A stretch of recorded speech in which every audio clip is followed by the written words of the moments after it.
Siap Ini di mana? ini ditunggu tuh. Tadi Siapa yang nunggu? tadi temanya. Siapa yang nunggu? Itu Gurunda. Mana? Mana-mana itu orangnya, aku udah buka mic. Oh, Tema apa tadi? takutnya ngantuk dia, bro. Kagak. Oke. Tema apa? Masih kuat. Oh, masih kuat, bro. Oh, Apa tema aja? apa tadi? Yang penting tadi, dua anak. yang tadi siapa? Yang hadir, yang hadir itu siapa? Oh, Pak Ali Musa. Iya, lanjutin coba tadi temanya Oh, apa? Tuhan itu maha hadir atau tidak? Itu topiknya. Oh, gitu Bang. Mm-mm. Jadi Bang. Ya saya ikut aja. Oke, lanjut. Apakah Tuhan itu maha hadir? Maha hadir. Oke, bentar ya. Aku siapin dulu perangkatku. Itu perangkat Nice. alat sholat.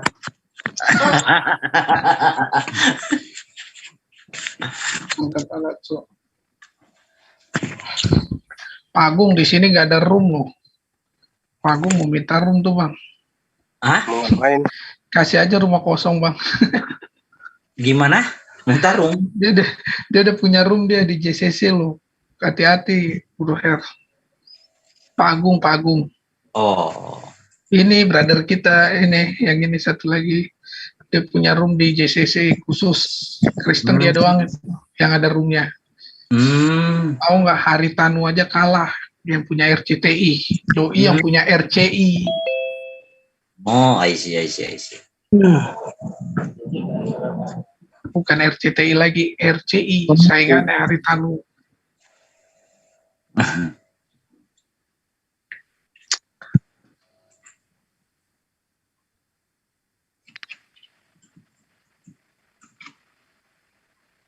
Kacau ya Pak Pendeta Petrus ya. Dia ngirimin video dia lagi nyanyi di ini ya. Nggak tahu nyanyi sendiri gitu. Nyanyi lagu gereja, tapi disuruh masuk nggak mau. Wih Bro Tom, selamat malam Pak Tom. Oh belum ini dia. Minta nomornya. Selamat malam Pak Tom. Pak Tom. Pak Tom. Malam. Sehat selalu. Selamat malam. Shalom. Iya, ya. puji Tuhan. Selamat Lebaran ini kawan-kawan. Oh Wah, iya, ini terima kasih banyak Pak Tom. lagi makan-makan ini kayaknya nih. Pak Tom, nomornya berapa sih? Bang Heri ada. Halo. Pak Tom. Bang Kores tahu nomorku. Siapa? Bang Kores. Bukan, ini saya beda sendiri. Udahlah sama-sama juga. Masa nggak bisa ini? Beda. Kalau bilang Kalau enggak Bang Handi tahu nomorku. Oh, dia. Oh iya, ntar.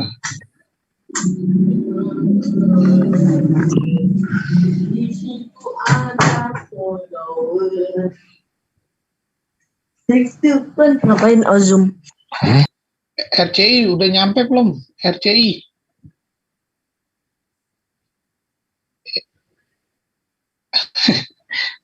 RCI, yang punya RCI.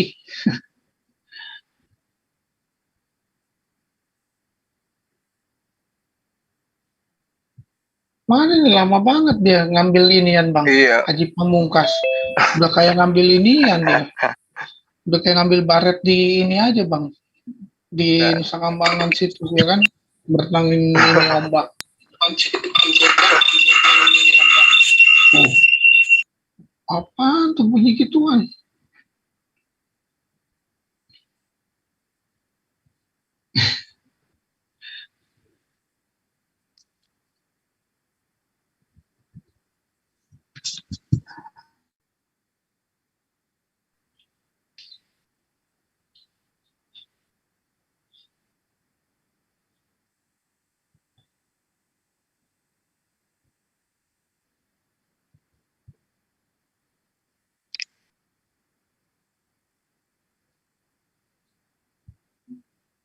Masih lama kah?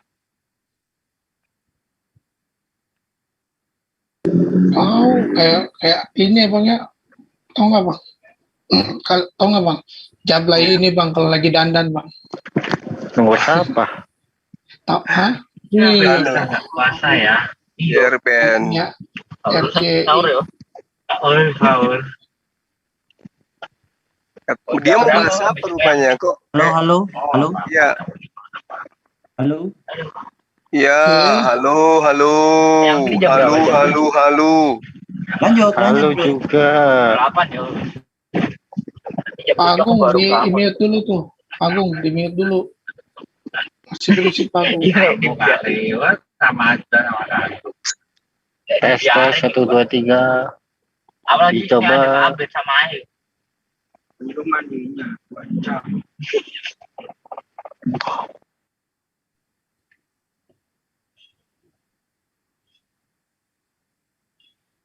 Halo. Dia mau iya. Lanjut, Bro. Mulai aja. Udah, saya mau ngajak Pak Agung ke jalan-jalan ke jam-jam semua. Sampai pagi. Janganlah. Gak bisa tidur nanti. Nah, Jam 1 sama jam 12 sih kok ke daerah-daerah situ biasanya.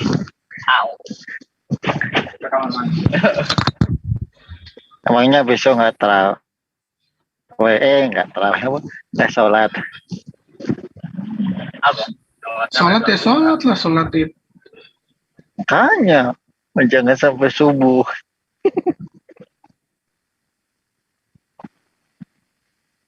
Ya, gimana ini? Ya, silakan. Lanjut. Mana moderatornya? Jadi tema kita apa? Tuhan itu wujud gitu. Oh iya, hadir. Tuhan siapakah yang hadir? Bukan, gini. Apakah Tuhan Maha Hadir? Entah itu pembuktian wujud atau apa, pokoknya dia bisa hadir. Maksudnya ada indikasi hadir kayak gitu, Bro. Entah itu dalam hal apapun, kuasanya lah, apalah. Ya. Artinya lebaran aja. Orang juga. Iya, kayak gitu loh, Pak. siapa? Ini soalnya tengah kota. Oke. Saya Itu di mute dulu, bro, itu suaranya itu. Iya. oke. Ya kan? Silakan lanjutkan. Baik, bismillahirrahmanirrahim. Assalamualaikum warahmatullahi wabarakatuh. Sahabat-sahabat, semangat malam semua. Malam ini kembali kita mengudara kembali ya. Seperti biasa, berdialog dengan teman-teman Kristen itu adalah merupakan sebuah hal yang menjadi ladang pahala bagi umat Islam. Oleh karena itu, kembali kita membahas tentang tema yang kemudian dibawa oleh Saudara Herdi. Apakah Tuhan itu wujud? Tuhan manakah yang maha hadir gitu ya? Jadi kalau di dalam ajaran agama Islam, salah satu sifat dari Tuhan pencipta langit dan bumi itu adalah wujud. Nah, wujud itu artinya dalam bahasa Indonesia ada. Jadi sifat wajib bagi Allah yang pertama itu adalah wujud. Wujud ini bahasa Arab artinya ada. Nah, wujud dalam pemahaman umat Islam, Allah itu adalah hakikat yang pasti ada. Dia berdiri sendiri, tidak diciptakan, lalu kemudian dia bukan makhluk. Al-Quran menerangkan di dalam surah As-Sajdah, di situ dipahami bahwa Allah yang menciptakan langit dan bumi dan apa yang ada di antara keduanya, kemudian bertahta di atas kekuasaannya. Dan kemudian diterangkan di ayat ini, tidak ada satu apapun yang kemudian yang setara daripada Allah. Jadi meskipun Allah itu ada, tapi dia kemudian mengatakan bahwa laisa kamitslihi syai'un. Tidak ada satu apapun yang serupa dengan dia. Jadi tidak ada yang sama, tidak ada yang setara, tidak ada yang kemudian menjadi bersekutu. Ya, seperti di ajaran-ajaran yang lain bahwa Tuhan itu bersekutu, ada Tuhan Bapa, ada Tuhan Anak dan seterusnya. Allah Subhanahu wa taala dia itu wujud, dia itu ada. Kemudian Al-Qur'an menerangkan walillahi ma fis samawati wa ma fil ard wa kana Allahu bikulli syai'in muhita. Demikianlah Allah, apa yang ada di langit dan apa yang ada di bumi, dan pengetahuan Allah meliputi segala sesuatu. Jadi pengetahuan Allah itu meliputi segala sesuatu. Jadi dia tidak perlu kemudian nusul ke bumi untuk mengecek buah arak berbuah atau tidak. Tak perlu, karena dia mengetahui segala sesuatu. Ya, pengetahuannya itu meliputi semua aspek. Wa kana Allahu bikulli syai'in muhita. Itu penggambaran daripada sifat Allah. Lalu kemudian di ayat lain diterangkan bahwa yastakhfuna minan nas wala yastakhfuna minallah wa huwa ma'ahum iz yubayyituna ma la yarda minal qawl wa kana Allahu bima ya'maluna muhita. Mereka dapat bersembunyi dari manusia, tetapi mereka tidak dapat bersembunyi dari Allah. Karena Allah beserta mereka. Ketika kemudian dikatakan pada suatu malam mereka menetapkan keputusan rahasia yang tidak diridainya, dan Allah maha meliputi terhadap apa yang mereka kerjakan. Jadi Allah itu wujud, Allah itu ada, Allah menyertai, Allah mengetahui, Allah maha melihat, Allah maha mendengar. Nah, itu yang perlu dipahami. Kemudian di dalam surah As-Saff ayat 60 atau ayat 61 kalau enggak saya salah ingat ya, diterangkan begini. Sabbaha lillahi ma fis samawati wa ma fil ard wa huwal azizul hakim. Apa yang ada di langit dan apa yang ada di bumi itu bertasbih kepada Allah. Jadi Allah itu kemudian tidak perlu lagi kemudian dia harus mewujud dalam arti kata pemahaman kita dia harus menjadi makhluk. Tidak. Kalau ada kemudian Tuhan menjadi makhluk, itu adalah bukan Tuhan, tapi jelmaan. Yang dikatakan jelmaan itu mungkin hantu, mungkin dia satria wajah hitam, atau apalah namanya ya. Kalau di kampung saya ini mungkin dibilang parakang atau kopok. Ya, hanya yang kayak begitulah yang kemudian mensifati adanya perwujudan menjadi makhluk. Dewa-dewa, hantu-hantu, setan-setan, atau siluman-siluman mungkin ya. Yang menjelma-menjelma itu yang kayak begitu. Tapi yang namanya Tuhan, dia nggak butuh menjelma, dia nggak butuh inkarnasi karena dia maha mengetahui. Buat apa dia inkarnasi loh? Dia maha melihat, dia maha mendengarkan. Untuk menyatakan dirinya bahwa dia adalah Tuhan, agar manusia mengakuinya bahwa dia adalah Tuhan. Bagi orang-orang yang berakal, tidak perlu melihat Tuhan sehingga dia mengakui adanya Tuhan. Cukup melihat tangannya, melihat dirinya. Apakah dirinya yang membuat dirinya ini? Mulutnya berbicara, apakah dia yang membuat mulutnya berbicara? Atau kedua orang tuanya yang kemudian memberikan mata sehingga matanya bisa melihat? Tentu tidak. Tetapi ada esensi yang luar biasa di luar sana yang kemudian memberikan fasilitas itu semua. Itulah Allah Subhanahu wa taala. Sekira begitu sementara. Silakan.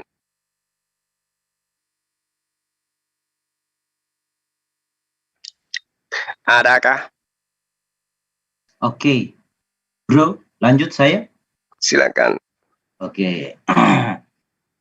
Jadi bro, ini topik kita belum kemana-mana ya. Topik kita adalah apakah Tuhan Maha Hadir? Itu topik kita. Ya. Yeah. Oke.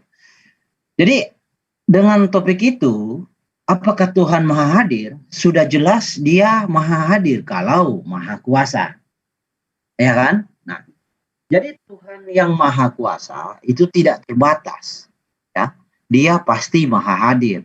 Nah, pembuktian ini kan sudah masuk mau pembuktian. Oke. Di dalam Alkitab, ya, Tuhan yang diimani itu mampu, ya, membuktikan dia ada, mampu menyatakan kehadirannya, entah itu dalam solusi teofani atau solusi apa yang dia kehendaki. Artinya dia mampu hadir, mampu menyatakan dia ada. Kenapa Tuhan harus Maha Hadir? Ada pepatah tidak dikenal, tak sayang. Ya kan? Ada pepatah, jangan kau mengenali diriku dari orang lain. Kenalilah diriku dari diriku sendiri. Ya kan? Nah, contoh seperti ini, bro ya. Ini berbicara tentang analogi maha hadir ya. Saya mengatakan, Bro Suma itu petinju hebat. Semua lawan yang dia tantang KO. Tetapi di satu sisi, Bro Suma tidak bisa membuktikan bahwa dia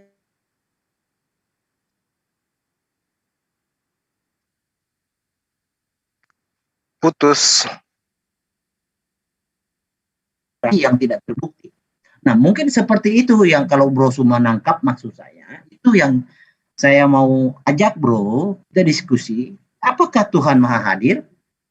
Ya, jadi dengan maksud dan tujuan untuk bisa kita kenali bahwa Tuhan Maha Kuasa, dia mampu membuktikan dirinya dengan solusi apapun, dia mampu, dia Maha Kuasa, artinya dia bisa. Nah, seperti itu mungkin nanti kita kembangkan lagi, Bro. Silakan. Oke, baik. Jadi umat Islam memahami bahwa alam semesta ini ada kemudian dengan keseimbangan yang ada di dalamnya. Itu karena pesertaan daripada pencipta. Jadi Allah Subhanahu wa Ta'ala diterangkan meliputi langit dan bumi.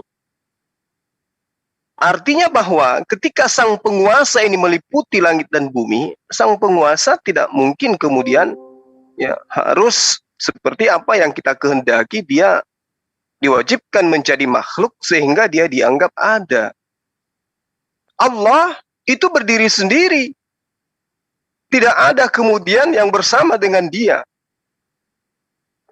Ketika Allah belum menciptakan, dia berdiri sendiri. Tidak ada yang menyertainya, tidak ada yang bersamanya. Itu Allah. Jadi tidak ada kemudian makhluk yang bisa memahami bahwa hakikat daripada Tuhan itu ada sebelum Allah itu, Tuhan itu menciptakan makhluknya. Lalu bagaimana kemudian Allah agar bisa diketahui bahwa keberadaannya itu ada? Maka Allah menciptakan makhluk. Dengan Allah menciptakan makhluk, maka ciptaannya kemudian menyadari bahwa ada Allah, sang pencipta. Karena tidak ada makhluk yang ada ya tanpa ada proses penciptaan. Contoh misalnya, Yesus, apakah dia ada seketika itu? Dari awal ya, dan akhir, meskipun dikatakan di dalam Alfa dan Omega, pernyataan dia sedang membacakan firman Tuhan kepada Bani Israel. Akulah Alfa dan Omega. Tapi apakah dia memiliki awal? Yesus ini ada, dia memiliki awal. Nah, lalu kemudian ketika Tuhan itu dikatakan wujud, maha hadir, pembuktian bahwa Allah itu maha hadir dengan adanya ciptaannya. Sama seperti Bang Suma. Bang Suma ketika dia sudah tidak ada di atas muka bumi ini, maka dia tidak punya lagi ciptaan, tidak punya lagi karya. Nggak ada lagi kemudian konten-konten baru dari Bang Suma, karena dia sudah tidak ada. Nah, orang di seluruh dunia bisa menyaksikan konten baru dari Bang Suma, wujud pernyataan diri Bang Suma itu masih ada. Bagaimana dengan Tuhan Allah Subhanahu wa Ta'ala? Apakah kemudian dia punya akhir? Tidak. Allah itu kekal. Sehingga semua yang bisa kita rasakan, yaitu adalah proyek daripada karya Allah. Keberadaan Allah itu bisa dirasakan dengan adanya alam semesta ini. Negara mana yang kemudian bisa memproduksi oksigen? Negara mana yang kemudian bisa memproduksi awan? Negara mana yang bisa memproduksi air? Nggak ada. Semua itu adalah produksi dari pencipta alam semesta. Jadi, Al-Quran menerangkan di dalam surah Al-Baqarah ya, ayat 205, di situ diterangkan bahwa 255 ya. Ayat ini sangat tenar di kalangan umat Islam. Bagaimana kemudian Allah menyatakan diri kepada manusia Allahu la ilaha illa huwal hayyul qayyum. La ta'khudhuhu sinatu wa la naum. Lahu ma fis samawati wa ma fil ard. Jadi Allah itu tidak ada Tuhan selain Dia. Kalau ada dua Tuhan ini, benar-benar ada dua Tuhan, maka Tuhan satu dengan Tuhan yang lain akan bertengkar. Karena sama-sama mengaku berkuasa. Untung saja ia menganggap Tuhan itu dua atau Tuhan itu tiga, hanya manusia yang menganggap itu, tapi Tuhan tidak. Nggak pernah menganggap dirinya dua, apalagi tiga atau lebih. Lalu diterangkan dalam surah Al-Baqarah ini, Allah tiada Tuhan selain Dia yang maha hidup, yang terus-menerus mengurus makhluknya. Inilah Dia. Siapa yang kemudian menggulirkan antara siang berubah menjadi malam? Adakah profesor yang bisa merubah itu? Adakah kemudian, matahari tersendat. Tanggal sekian matahari cuma 2 jam bersinar. Selebihnya, ini harus ada profesor yang merubah supaya bisa kembali normal. Nggak ada itu. Allah subhanahu wa ta'ala yang kemudian mengurus semua itu. Maka karena itulah kemudian umat Islam ketika berbicara kemahahadiran Allah, dia tidak pernah kemudian menyatakan diri dalam bentuk ciptaan. Dia tidak butuh kemudian untuk merendahkan derajatnya yang tadinya maha suci menjadi tidak maha suci. Allah menerangkan di dalam Al-Quran, Bismillahirrahmanirrahim, Alhamdulillahi fantiris samawati wal ard, ja'ilil malaikati rusula, ulil ajniha, mathna wa thulatha wa ruba'. Jadi diterangkan di ayat ini, segala puji bagi Allah pencipta langit dan bumi yang menjadikan malaikat sebagai utusan untuk kemudian mengurus semua urusan. Nah, ini pembuktian yang sangat luar biasa. Bahwa ketika Allah dikatakan wujud ada, Dia cukup menyatakan diri dengan mencipta. Dengan adanya ciptaan ini, bukti Allah itu maha hadir. Demikian. Oke. Suara saya bisa didengar, bro? Didengar dengan baik, Bang Herdi. Jadi saya ulang lagi ya, bro. Topik kita, apakah Tuhan maha hadir? Oke. Ya, jadi Tuhan itu tidak butuh manusia untuk memperkenalkan diri. Tuhan, saya ini. Tidak, karena Tuhan tahu. Sekalipun tidak kita lihat, tapi Tuhan sudah mengetahui kita. Nah, itu karena Dia maha kuasa. Nah, tapi ini masalahnya, kita ini yang tidak seperti Tuhan, yang terbatas ini, dengan cara bagaimana supaya tahu, supaya orang yang menjanjikan keselamatan itu benar-benar ada. Jangan hanya sebatas narasi yang tidak bisa dibuktikan. Nah, dari situ, bro. Jadi gini. Jadi Tuhan itu mampu mengenali manusia tanpa manusia bisa mengetahui bahwa Tuhan ada hadir di mengetahui Dia. Tidak seperti itu. Jadi cara kerja Tuhan maha kuasa kan. Nah, manusia ini tidak akan mengenal Tuhan tanpa Tuhan itu ada bentuk penyataan di dalam kehidupannya. Nah, anggaplah kita sekarang kan kalau kita minta data sekarang, oke, hadirkan Tuhan sekarang. Ini kan sesuatu nggak mungkin. Tetapi yang kita bahas ini adalah historinya yang kita rujuk kepada Alkitab, Quran maupun hadis ya. Dalam hal ini kita mau membuktikan Tuhan itu ada dari data Alkitab, Quran, dan hadis. Nah, kemahahadiran Tuhan ini sangat penting bagi kehidupan manusia. Supaya manusia ini tahu ya dan mengerti Tuhan yang maha kuasa, Tuhan yang menciptakan manusia ini, kita-kita ini benar-benar ada. Kalau Tuhan tidak hadir, tidak menyatakan diri, ya, tidak membuktikan kuasanya, dengan cara apa kita bisa mengetahui bahwa kita ini diciptakan oleh Tuhan? Jadi bukan sesuatu terjadi begitu saja, ateis beranggapan tidak ada Tuhan. Nah, itu sebuah contoh. Itu sebuah contoh. Nah, bisa dibayangkan orang zaman sekarang dengan orang yang zaman dahulu. Orang zaman sekarang aja ada yang tidak percaya Tuhan. Apalagi zaman dahulu yang berinteraksi itu ya. Mereka melihat kuasa Tuhan, ya kan? Nah, jadi bukan sesuatu yang salah jika Tuhan itu hadir atau Tuhan itu bisa maha hadir, ya. Jadi bukan sesuatu yang salah, bro. Karena itu seperti yang analogi saya katakan tadi, bro. Jadi oke, saya ganti. Bro Suma menarasikan saya ini penembak jitu.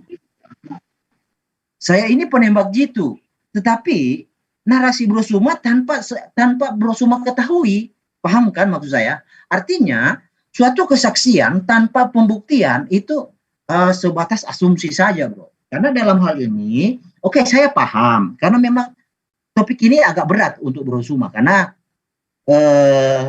Allah tidak bisa dibuktikan. Jadi sorry kayak gini, bro ya. Tadi saya ngomong ke kawan-kawan di seberang di MDM, saya ngomong gini.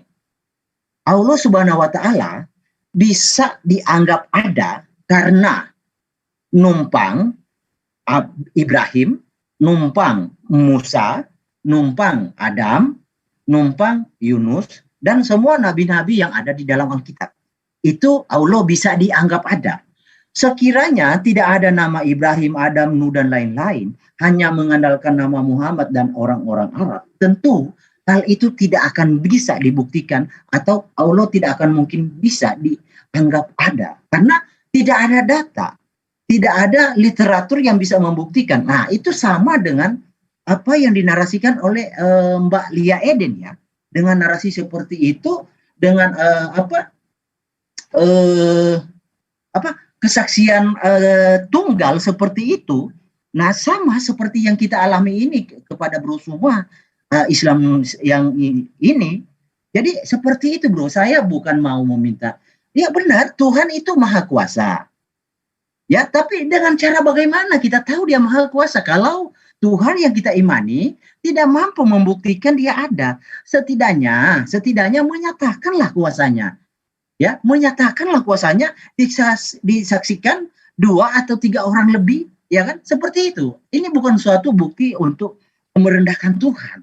Tidak, karena manusia, ya, daya manusia untuk menggapai Tuhan itu tidak akan bisa. Tidak ada daya. Ya, manusia tidak ada daya dan upaya yang bisa atau akal yang bisa menggapai Tuhan. Justru Tuhanlah yang menggapai manusia. Nah, untuk bisa dikenali tentu Tuhan, ya Tuhan datang melawat manusia. Jadi kalau Tuhan tidak datang melawat, dari mana kita tahu ada Tuhan? Nah, nanti kan berkembang lagi ateisnya. Ya, untung-untungan orang ateis itu mereka tidak percaya Tuhan. Tetapi orang yang percaya tetapi tidak ada buktinya Tuhannya ada kan lebih konyol nanti kesannya, ya kan?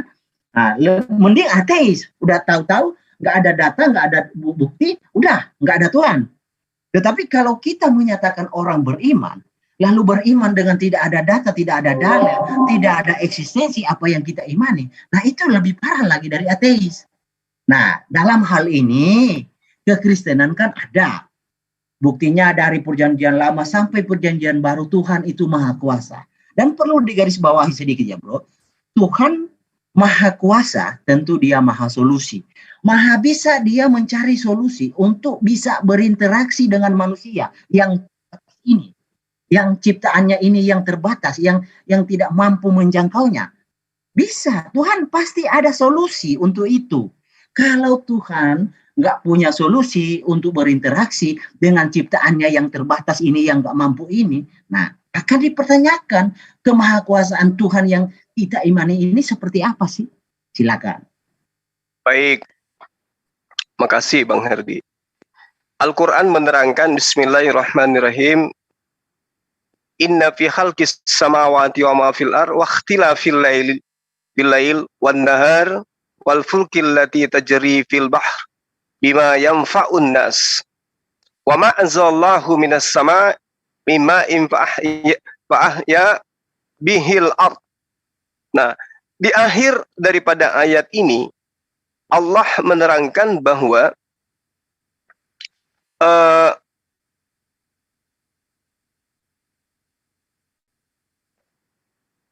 watasri firriyah wasahabil musakhkharibain sama wal ard. Penekanannya kemudian adalah la ayah, tanda-tanda, liqaumi yaqilun, bagi orang yang berfikir. Ya, jadi lagi-lagi Allah menekankan bahwa sesungguhnya pada penciptaan langit dan bumi, pergantian malam dan siang, berlayarnya kemudian kapal di lautan, lalu kemudian apa yang diturunkan oleh Allah dari langit berupa air, lalu dengan air ini kemudian dihidupkan bumi, dan ditebarkannya di dalamnya bermacam-macam binatang, dan berkisarannya angin dan awan yang dikendalikan antara langit dan bumi, itu adalah sungguh merupakan tanda-tanda keberadaan Tuhan bagi orang-orang yang mengerti.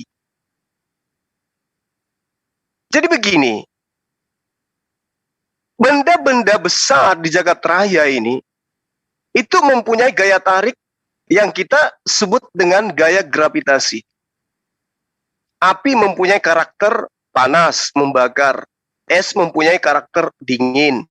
Batu mempunyai karakter keras. Ya, lalu kemudian gelombang punya karakter merambat dan menembus. Air sendiri punya karakter cair.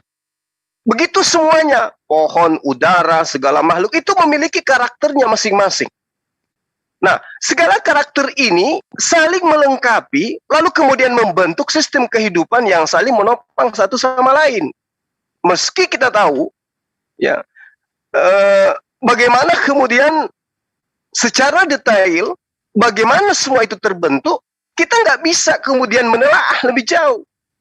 Tapi kita mampu memastikan bahwa seluruh sifat, seluruh karakter yang dibentuk dan dirancang ini jelas adalah sesuatu yang diadakan, karakter yang dirancang dengan penuh kesempurnaan, ini dirancang oleh aktor yang berada di luar jangkauan kita.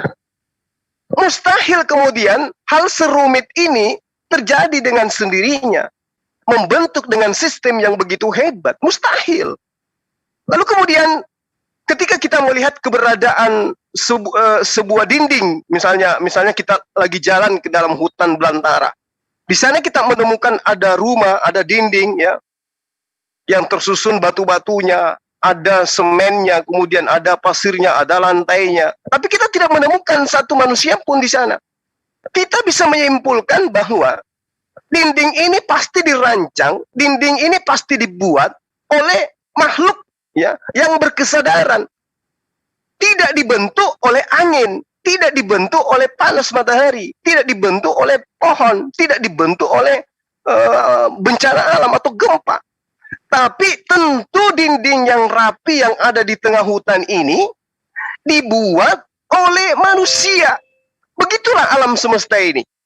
Ketika alam semesta ini kita melihat karakteristik yang begitu sempurna, air cair, ya, kemudian batu padan, hal yang dari atas ke bawah jatuh ke bawah, hal yang dari bawah ke atas dikatakan terangkat ke atas. Ini ada yang mengatur sistem ini semuanya. Dan itulah yang kemudian kami imani sebagai Tuhan. Dan Tuhan itu kami imani bernama Allah Subhanahu wa Ta'ala. Meski kami tidak melihatnya. Meski tadi kita masuk ke hutan belantara nggak menemukan siapa pembuat daripada tembok ini, kita meyakini pasti ada manusia yang membuat itu. Dan itu tidak mungkin ayam, tidak mungkin sapi, tidak mungkin kemudian kodok atau cendol, nggak mungkin. Pasti ada penguasa yang melakukan itu, orang yang makhluk yang berkuasa. Demikian alam semesta ini. Tidak mungkin kemudian kumpulan profesor yang membentuk ini semua. Pasti ada Tuhan, dan itulah yang kami seru. Bismillahirrahmanirrahim, dengan menyebut nama Allah yang Maha Pemurah lagi Maha Penyayang. Alhamdulillahirabbil alamin. Segala puji bagi Tuhan bagi Tuhan pencipta alam semesta. Kami memuji kepada pencipta alam semesta. Lah kalau kemudian sahabat mengatakan, loh, penciptamu yang mana? Kok baru-baru mengklaim ini Tuhan yang Musa Tuhan? Nah, itulah Tuhan kami yang mengutus para nabi, yang memberikan mujizat kepada para nabi-nabi. Itulah yang kami sembah. Meski dia tidak pernah kemudian nusul seperti Tuhan-Tuhan orang pagan. Datang Tuhannya, dilahirkan oleh manusia. Itu pagan itu. Yang kami imani adalah esensi yang berdiri sendiri. Yang kemudian dia tidak menyerupai dengan makhluk. Karena dia tidak menyerupai makhluk, maka mata kita tidak bisa melihatnya. Kenapa? Karena dia bukan makhluk. Dia adalah Khalik. Dia adalah pencipta. Layaknya kursi tidak mungkin menunjukkan tukang kayunya, nggak mungkin. Yang ada tukang kayu bisa menunjuk kursinya. Itu karyaku, itu ciptaanku. Tetapi kursi, meja, bangku nggak bisa menunjukkan siapa pembuat dirinya. Nah, ini yang perlu saya paparkan kepada saudara, bahwa Tuhan Allah Subhanahu wa Ta'ala Maha Hadir. Pembuktian kemahahadirannya adalah adanya frekuensi yang terjadi di atas muka bumi ini. Adanya kemudian interaksi yang terjadi, keteraturan antar alam, antar ciptaan satu sama lain. Itu bukti keberadaan Tuhan kami. Demikian.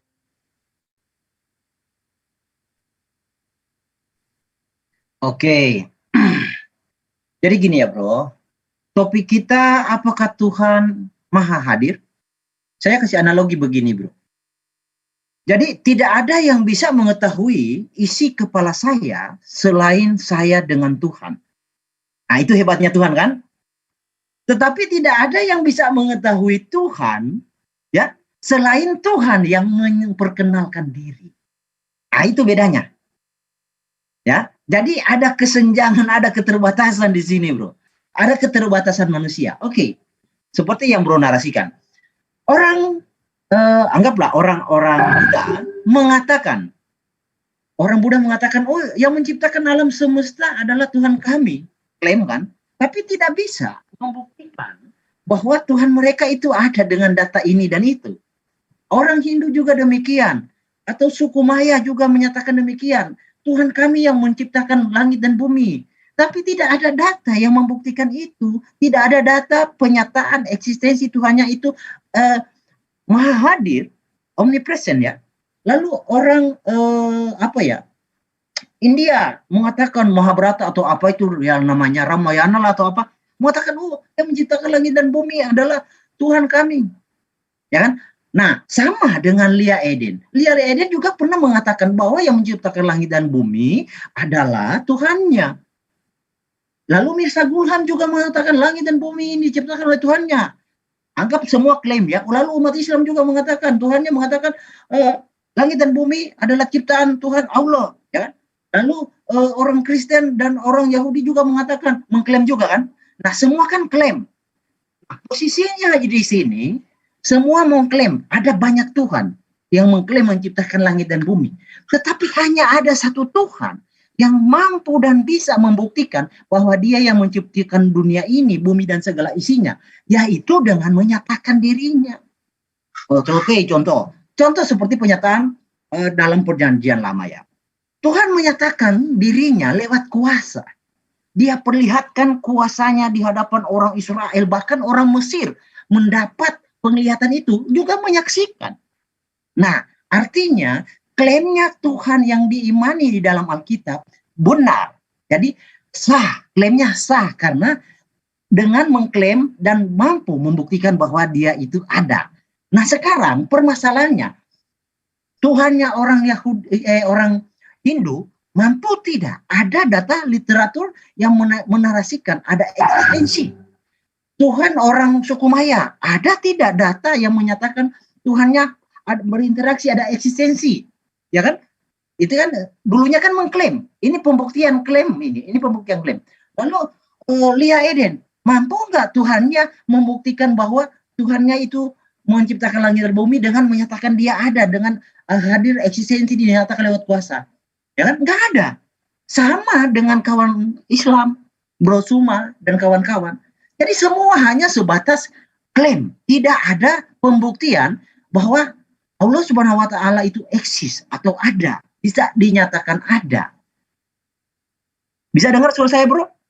Bisa. Oke. Jadi tidak ada bukti, ya. Jadi kita mau membuktikan seperti apa? Kalau hanya mengatakan gini, bro, mengatakan lihat tumbuh-tumbuhan, lihat alam semesta, bro, saya kasih tahu sedikit ya. Gini. Sebelum Allah Subhanahu wa Ta'ala diperkenalkan, sorry saya katakan begitu, karena memang Allah Subhanahu wa taala nanti dikenal di zaman ada Muhammad ya. Jadi sebelum Allah Subhanahu wa taala diperkenalkan oleh Muhammad, ya, langit dan bumi itu sudah ada. Ya, manusia sudah lalu lalang, bahkan perang-perangan dengan manusia yang lain. Nah, di sini Allah datang mengklaim bahwa dia yang menciptakan. Tetapi klaimnya Allah ini sayangnya tidak bisa dibuktikan dengan eksistensinya. Saya nggak minta yang muluk-muluk mau Allah menyatakan dirinya, enggak. Ya setidaknya ada data Allah itu menolong atau apalah menyatakan kuasanya di hadapan Muhammad dan kawan-kawan. Nah itu sudah cukup untuk membuktikan bahwa klaim Allah atas penciptaan alam semesta ini benar adanya. Paham bro maksud saya? Paham. Oke, silakan lanjut. Ya, baik. Allah menyatakan diri pada abad ke-6 karena baginda Rasulullah Muhammad SAW itu hadirnya di atas muka bumi ini itu abad ke-6. Allah menyatakan diri sebelumnya kepada Musa. Allah menyatakan diri sebelumnya kepada Abraham. Allah menyatakan diri sebelumnya kepada Nabi Adam alaihissalam. Allah menyatakan diri kepada Nabi Daud, kepada Nabi Nuh, kepada Salomo, kepada Yesus.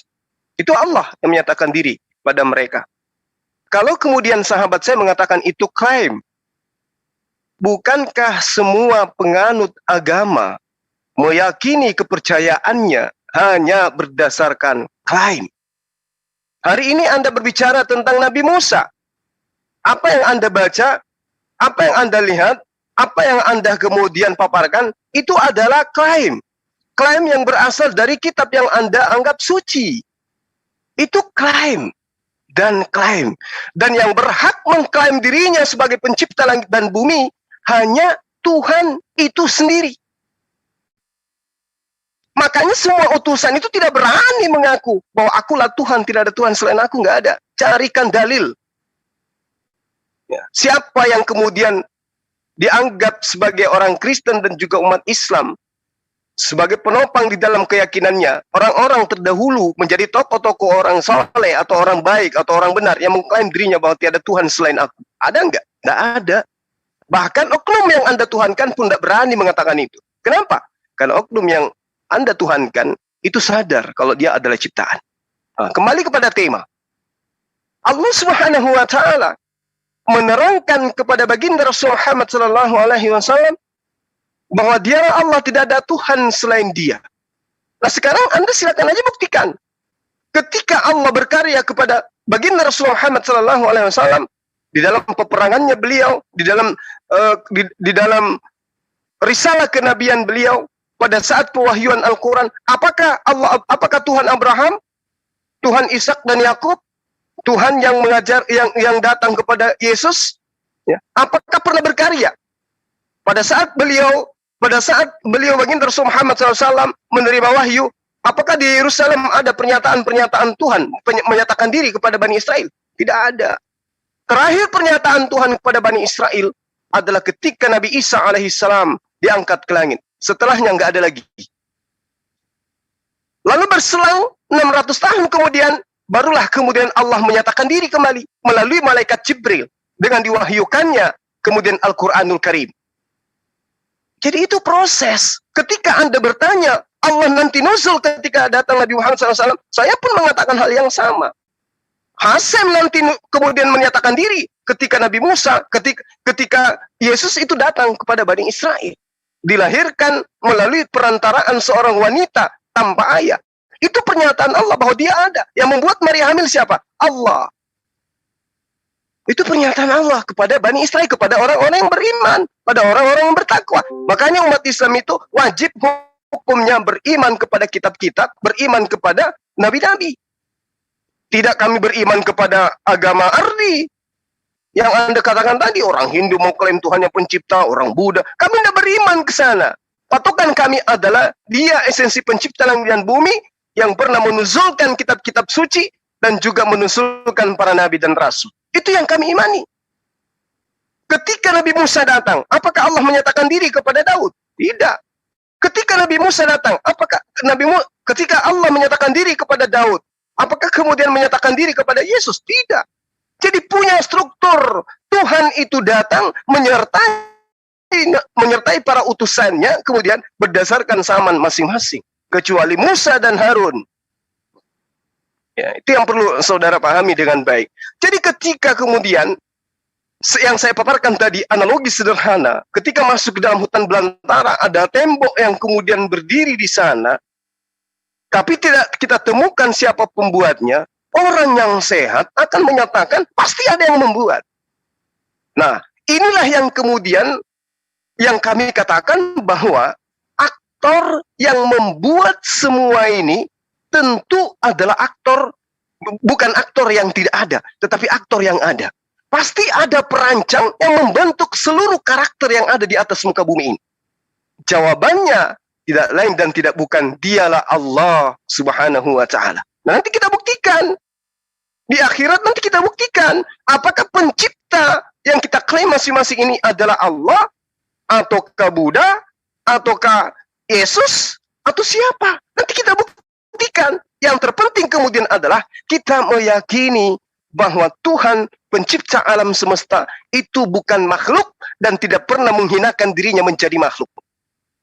Nah, keberadaan Tuhan inilah yang kemudian di dalam ajaran agama Islam disebut wajibul wujud. Wajib hukumnya Tuhan itu ada. Keberadaannya pasti. Harus, wajib ada. Ya, dan itu tidak bisa disangkal. Adapun keberadaan selain Tuhan, selain Allah, itu sifatnya hanya mungkinul wujud.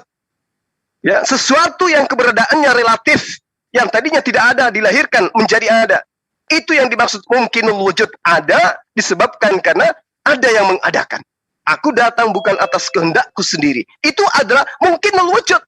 Kalau dia adalah wajibul wujud, maka andai saja Tuhan itu betul bisa menjadi manusia, oleh karena dia ingin mengakui keberadaannya dia, maka setiap hari Tuhan akan datang dalam rupa manusia. Setiap hari. Tapi karena Tuhan itu maha melihat, Tuhan itu maha mengetahui, Tuhan itu maha mendengar, maka dia tidak perlu tamasya ke dunia. Karena dunia dan isinya diliputi oleh Allah Subhanahu wa ta'ala. Nah, ini yang perlu saya jelaskan kembali, bahwa Islam memahami tidak ada Tuhan selain Allah, maka Tuhan yang diklaim para nabi, itulah Tuhan kami. Dialah Allah yang kemudian terakhir menyatakan dirinya kepada baginda Rasulullah Muhammad SAW melalui Rohul Kudus yang mewahyukan Al-Quranul Karim yang kami imani sampai hari ini. Satu-satunya mujizat yang diberikan oleh Allah kepada seluruh nabi-nabi, mulai dari Adam alaihissalam, tinggal satu mujizat. Nabi Musa, tongkat, bisa membelah laut, tapi sampai hari ini tinggal kenangan. Yesus membangkitkan orang mati dan seterusnya, sampai hari ini tinggal kenangan. Alhamdulillah baginda Rasulullah Muhammad SAW diberikan sebuah buku panduan dalam kehidupan, sebagai petunjuk dalam kehidupan bagi manusia jika mau selamat dunia akhirat. Sampai hari ini 1400 tahun masih ada di tengah-tengah kami. Satu-satunya mujizat dari Tuhan yang di tengah-tengah kita masih ada hari ini, bisa kita kasihan hanya Al-Quranul Karim. Demikian. Oke. Suara saya bisa didengar, bro? Kedengaran, Bang Herdi. Oke, jadi gini ya, saya ingatkan lagi. Topik kita, apakah Tuhan Maha Hadir? Nah, sudah kita bahas dengan narasi-narasi masing-masing. Tapi yang harus digarisbawahi, bro, gini ya. Tuhan mampu mengetahui setiap manusia tanpa bisa diketahui oleh manusia. Dia Maha Kuasa mampu. Nah, masalahnya di sini, ya, kita menaruh pengharapan kepada Tuhan tersebut. Kita percaya kepada Tuhan tersebut. Kita limpahkan semua pengharapan, baik jiwa, tubuh, dan roh kepada Tuhan. Ya, kita serahkan keselamatan kita kepada Tuhan. Nah, oke, anggap begini, bro. Jika cara bro mengidentifikasi Tuhan yang benar di akhir zaman, saya rasa itu keliru, bro. Karena itu sudah terlambat. Kata orang itu selamat hello goodbye my love. Ya, sudah terlambat. Jadi sangat salah bro narasi seperti itu. Gini, lalu dengan cara bagaimana supaya ya pengharapan kita ini benar-benar kepada Tuhan yang Maha Kuasa. Itu maksud saya. Jadi bro nangkap kan? Jadi dengan cara bagaimana supaya kita tidak salah sasaran, ya artinya kita menaruh pengharapan, ya artinya kita tidak salah memilih Tuhan, ya yang kita pilih adalah Tuhan yang benar-benar ada. Sedangkan di satu sisi kita ini manusia terbatas yang tidak akan mungkin bisa menjangkau Tuhan, ya kan? Lalu dengan cara bagaimana ya kita bisa mengenal Tuhan? Tidak mungkin kita bisa menggapai Tuhan. Yang ada Tuhanlah yang menggapai kita. Nah, seperti itu logikanya, bro. Kita bangun logika dulu. Nah, di sini kawan-kawan Muslim mencoba menggantungkan harapannya, keselamatannya, baik tubuh, jiwa, dan rohnya kepada Tuhan yang tidak ya mereka kenal atau ya kan boleh dikatakan seperti itu, sorry ya bro, tidak dikenal karena tidak mampu membuktikan dia ada. Artinya tidak dikenal itu ya dalam tanda kutip. Oke. Nah, itu yang kita diskusikan. Nah, di dalam keimanan kami, bro, Tuhan yang kami imani, ya, yang Tuhan yang kami imani itu Tuhan yang Maha Kuasa. Dia mampu membuktikan dirinya ada. Tadi bro mengatakan itu asumsi. Ini kita berdiskusi ini dengan dasar Alkitab, Quran, dan hadis. Oke? Nah, artinya peristiwa-peristiwa yang tercatat di dalam Alkitab dalam hal ini untuk membuktikan penyataan Tuhan yang kami imani, ya, itu real. Itu ada, tertulis dalam Alkitab. Nah, kalau hal semacam itu, penyataan Allah Subhanahu wa Ta'ala ada di dalam Quran, dinyatakan kepada Muhammad dan kawan-kawan, monggo dibawakan, dibuktikan. Biar Allah Subhanahu wa Ta'ala tidak terkesan Tuhan yang hanya sebatas narasi atau hanya sebatas cerita. Ya kan? Supaya gugur, ya. Supaya gugur anggapan-anggapan orang Allah Subhanahu wa Ta'ala ini bukan hanya sebatas narasi. Ternyata Allah itu ada datanya. Allah menyatakan kuasanya. Saya tidak minta Allah menyatakan dalam bentuk wujud kepada Muhammad dan kawan-kawan. Saya tidak minta itu. Setidaknya ada penyataan kuasa Allah ya yang dinyatakan oleh Allah di hadapan Muhammad dan kawan-kawan. Itu sudah cukup untuk membuktikan bahwa Allah itu memang benar ada. Nah, kalau tidak hanya mengandalkan alam semesta untuk pembuktian, di dalam dunia ini, bro, tadi sudah saya bawa analogi Hindu punya Tuhan sendiri, Buddha punya Tuhan sendiri, suku Maya punya Tuhan sendiri, Lia Eden punya Tuhan sendiri. Nah, kalau semua hanya sekedar mengklaim, lalu tidak ada penyataan atau tidak ada pembuktian, tidak ada data bahwa Tuhannya itu menyatakan diri, disaksikan lebih 2 dan 3 orang, entah itu dalam bentuk atau kuasanya, ya tidak akan sah klaim tersebut. Ya, itu contoh tadi saya analogikan pribadi saya, bro. Ya, Anda mengetahui saya begini begono, tapi dari orang lain itu tidak sah. Karena narasi orang lain belum tentu seperti apa yang ada pada pikiran saya. Akan salah. Jadi untuk mengklarifikasi itu, Anda harus datang ke saya sendiri. Kalau Anda tidak maha kuasa, saya yang datang ke Anda. Artinya kan begitu, ini kita berbicara manusia Tuhan ya. Sorry, saya menganalogikan seperti itu, bukan mengandai-andaikan atau saya Tuhan, bukan. Artinya, kalau Anda bersuma tidak mampu mengetahui saya yang sebenarnya, saya yang akan datang ke Anda, saya akan menjelaskan saya seperti ini dan seperti itu. Paham ya? Nah, begitu cara kerja Tuhan. Mustahil manusia bisa mengenal Tuhan tanpa Tuhan yang menyatakannya. Jadi kalau pemahaman kawan-kawan Islam ya bisa memahami Allah Subhanahu wa Ta'ala tanpa penyataan Allah ke hadapan Muhammad, itu sama dengan menyatakan bahwa kawan-kawan Islam ini satu level dengan Allah Subhanahu wa Ta'ala, karena Allah mampu memahami umat Islam tanpa umat Islam ketahui, dan umat Islam mampu memahami Allah tanpa Allah ketahui. Nah, ini kan sama levelnya, bro. Tidak ada perbatasan. Nah ini sesuatu yang harus kita betulin, logikanya kagak benar. Karena kita berbicara Tuhan yang Maha Kuasa. Seperti itu, paham ya bro? Oke, silakan. Ya, baik.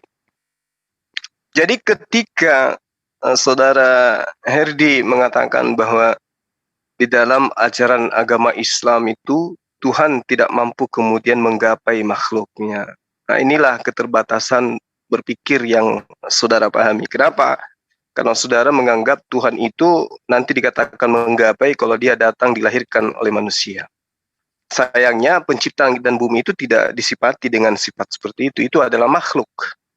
Jadi ketika Tuhan Allah Subhanahu wa Ta'ala ingin kemudian dikenal, ingin disadari keberadaannya oleh makhluk, maka Tuhan menggapai makhluknya itu dengan mengutus para nabi, mengutus para rasul, dan juga mengutus kitab suci. Itu cara Allah menggapai makhluknya. Bukan dengan cara dia datang, kemudian inkarnasi menjadi makhluk. Bukan dengan cara kayak begitu. Itu Tuhan versi pagan itu, mohon maaf. Kalau Tuhan yang benar, ya seperti yang diajarkan oleh para nabi. Tuhan itu datang menyatakan diri kepada sosok nabi ini, kemudian mengajarkan kepada nabi tersebut ajaran yang diinginkan oleh Tuhan itu sendiri, berlaku kepada manusia. Karena itulah kemudian di dalam ajaran Islam ada yang dikatakan kitab Taurat, ada yang dikatakan Zabur, Mazmur, ada yang dikatakan Injil, ada yang dikatakan Al-Quran. Kalau Tuhan pernah datang menyatakan diri dalam rupa makhluk, ya, maka tidak perlu ada kitab suci. Tidak perlu ada nabi, utusan-utusan, tidak perlu. Cukup Tuhan itu datang di setiap saat. Sedikit-sedikit turun melayang dari langit. Sedikit-sedikit perempuan melahirkan perawan tanpa suami. Kalau Tuhan itu seperti itu modelnya. Makanya orang beriman itu adalah orang yang berakal. Mustahil ada orang beriman tanpa berakal. Kalau akal-akalan itu bukan beriman, tapi percaya, yakin. Nah kalau misalnya sahabat saya menginginkan, nanti dikatakan Tuhan benar itu kalau dia pernah nuzul menjadi manusia, lahir di tengah-tengah manusia. Nah sekarang kalau saya tanya hal yang sama, itu kan hanya cerita. Itu kan hanya cerita yang Anda dengarkan. Kebenarannya, siapa yang bisa membuktikan hari ini? Lah orang Yahudi ditanya, kamu kenal Yesus? Enggak. Masa kamu gak kenal Yesus? Enggak. Katanya Tuhanmu yang nusul dari manusia, dibunuh oleh wah, mana ada. Nah, kan malu sendiri kalau dikatakan seperti itu. Maka konsep Tuhan yang benar itu hanya ada di dalam Islam. Tuhan itu meliputi segala-galanya. Orang Hindu juga mengatakan, orang Buddha juga mengatakan begitu. Nah, sekarang kita uji. Siapa di antara mereka yang bisa dipercaya sebagai pembawa wahyu? Gitu loh. Makanya di Islam itu ada beriman kepada nabi, beriman kepada rasul, beriman kepada malaikat. Karena kenapa? Tuhan pencipta langit dan bumi itu menggapai makhluknya melalui perantaraan utusan-utusannya. Maka karena itulah kemudian umat Islam percaya kepada Taurat, percaya kepada Injil, percaya kepada Zabur, dan juga percaya kepada Al-Quran. Karena Tuhan yang benar diimani bahwa mereka-mereka ini pernah menjadi utusan untuk mengajarkan manusia mengenal daripada pencipta. Yang salah kemudian ketika ada konsep Tuhan sendiri yang nusul menjadi makhluk. Kalau Tuhan sendiri yang nusul menjadi makhluk, itu menyalahi konsep ketuhanan. Sangat menyalahi konsep ketuhanan. Karena yang menjelma menjadi makhluk itu bukan Tuhan, tetapi hantu, ya, mungkin jin atau malaikat. Tapi kalau pencipta langit dan bumi tidak begitu dia. Kayak dia tidak sama seperti makhluk, dan seluruh nabi mengajarkan begitu, bahwa Tuhan itu tidak bisa dilihat, Tuhan itu tidak bisa didengar. Lalu kemudian yang menyatakan Tuhan yang benar itu siapa? Para utusannya. Mereka yang menyatakan Tuhan yang benar itu kayak begini, Tuhan yang benar itu kayak begini. Orang yang percaya tentang pengabaran mereka, itulah yang disebut sebagai orang yang beriman.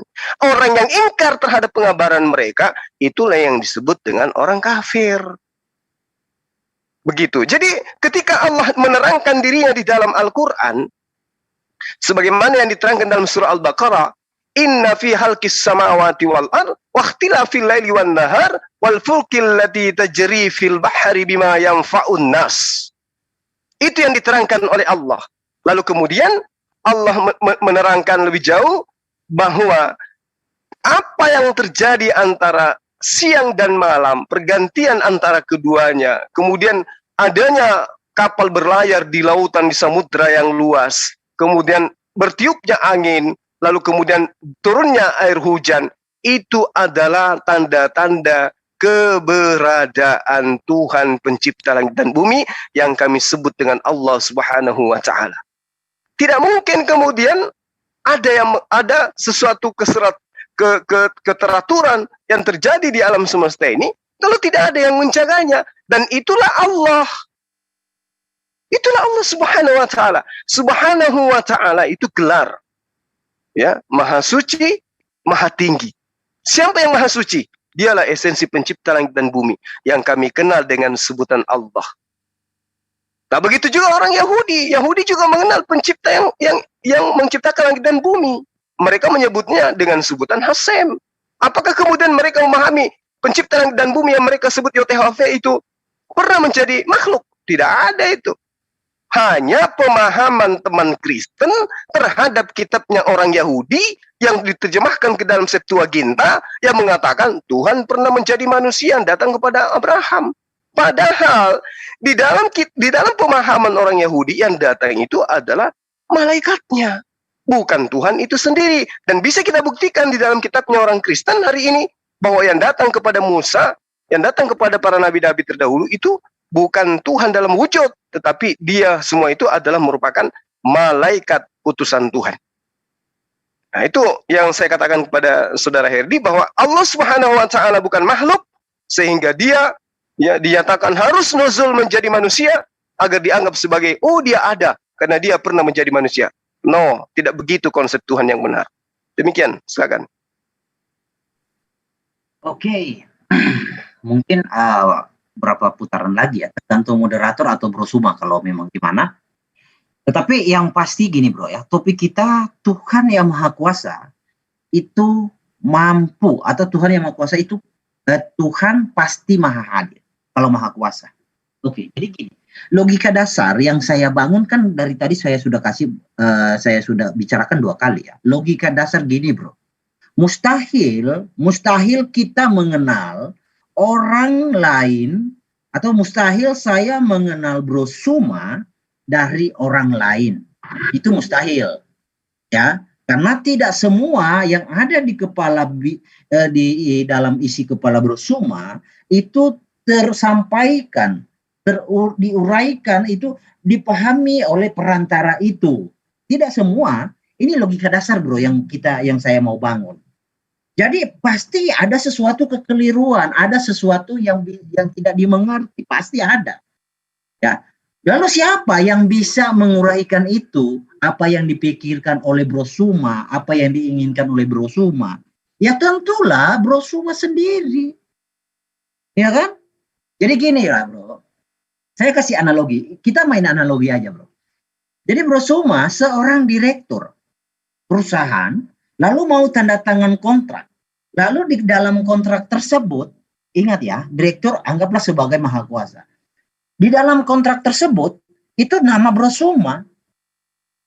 Ya, nama Bro Suma yang harus tanda tangan. Tapi Bro Suma mewakilkan hal tersebut kepada ajudan Bro Suma. Lalu perusahaan yang mau kerjasama tidak mau terima. Karena ini sesuatu yang tidak masuk akal. Namanya ini, lalu ini, kan bisa ditindak lagi. Mereka akan berpikiran ini suatu jebakan atau gimana. Masa ajudannya harus mempalsukan tanda tangan Bro Suma. Nah itu logika dasar kita bangun bro. Jadi mau tidak mau, itu Bro Suma harus ke situ, ke tanda tangan kontraknya. Karena memang Bro Suma, atau di sini dalam hal ini Allah yang dinarasikan sebagai Maha Kuasa. Jadi begitu bro. Ini logika dasar yang kita mau bangun. Jadi kalau memang Bro Suma tidak mau, tidak bisa datang, artinya Bro Suma kasih surat kuasa kan. Nah, kalaupun itu kasih surat kuasa perwakilan, oke, apa-apa anak ajudan saya mempalsukan tanda tangan saya ini surat kuasanya. Nah, dengan surat kuasa itu sudah menyatakan Brosuma sudah berbagi kekuasaan. Ya nggak mungkin kan? Nah, jadi kita pahami dulu dari logika dasar dulu. Jadi tidak dikenal, tidak disayang, itu melekat di orang Indonesia itu sangat familiar ya. Saya rasa Brosuma mengetahui. Lalu bagaimana Anda bisa mencintai Allah Subhanahu wa taala yang tidak ada pengenalan dirinya? Tidak pernah menyatakan ini loh saya ini maha kuasa, saya menciptakan langit dan bumi, ini loh saya. Kan nggak ada. Artinya ini masih sebatas klaim, ya, mengklaim. Allah di sini mengklaim, tapi belum ada pembuktian. Oke, tadi Bro Suma menyinggung, siapa yang bisa membuktikan sejarah tentang Israel, ya? Sorry Bro Suma, kita ini pandangannya dari kitab suci, pembuktian dari kitab suci Alkitab, Quran maupun hadis. Jadi kalau ada narasi yang seperti di Alkitab, ya, Tuhan menyatakan dirinya lewat kuasanya kepada orang Israel lewat tiang awan, tiang api, silakan, atau lewat apalah kepada Muhammad dan disaksikan oleh Muhammad dan kawan-kawan, silakan bawa. Itu bukti untuk menyatakan bahwa Allah itu ada. Saya tidak minta wujud Allah, bro. Tidak. Bukti sedikit saja, setitik, seiota saja. Bukti Allah menyatakan kuasanya disaksikan oleh Muhammad dan kawan-kawan. Itu bisa membuktikan bahwa Allah itu ada. Tapi kalau nggak ada, bukan berarti Bro Suma menyerang data yang tertulis di Alkitab, siapa yang bisa membuktikan. Ini lebih parah, kita kan sudah persetujuan, kita pembuktian, saya tidak akan membantah data Quran itu. Kalau memang ada Allah, ayo kita buktikan. Tapi nggak ada, tapi jangan nyerang. Oke, kalau nyerang begitu, nggak apa-apa, tapi saya bisa serang balik bro. Kayak gini, tadi bro mengatakan, Allah Subhanahu wa taala menampakkan kepada Abraham, Musa dan lain-lain. Kan saya sudah katakan di awal. Allah bisa dianggap ada karena numpang nama Abraham. Abraham dibawakan ke Quran. Adam dibawa ke Quran. Musa dibawa ke Quran.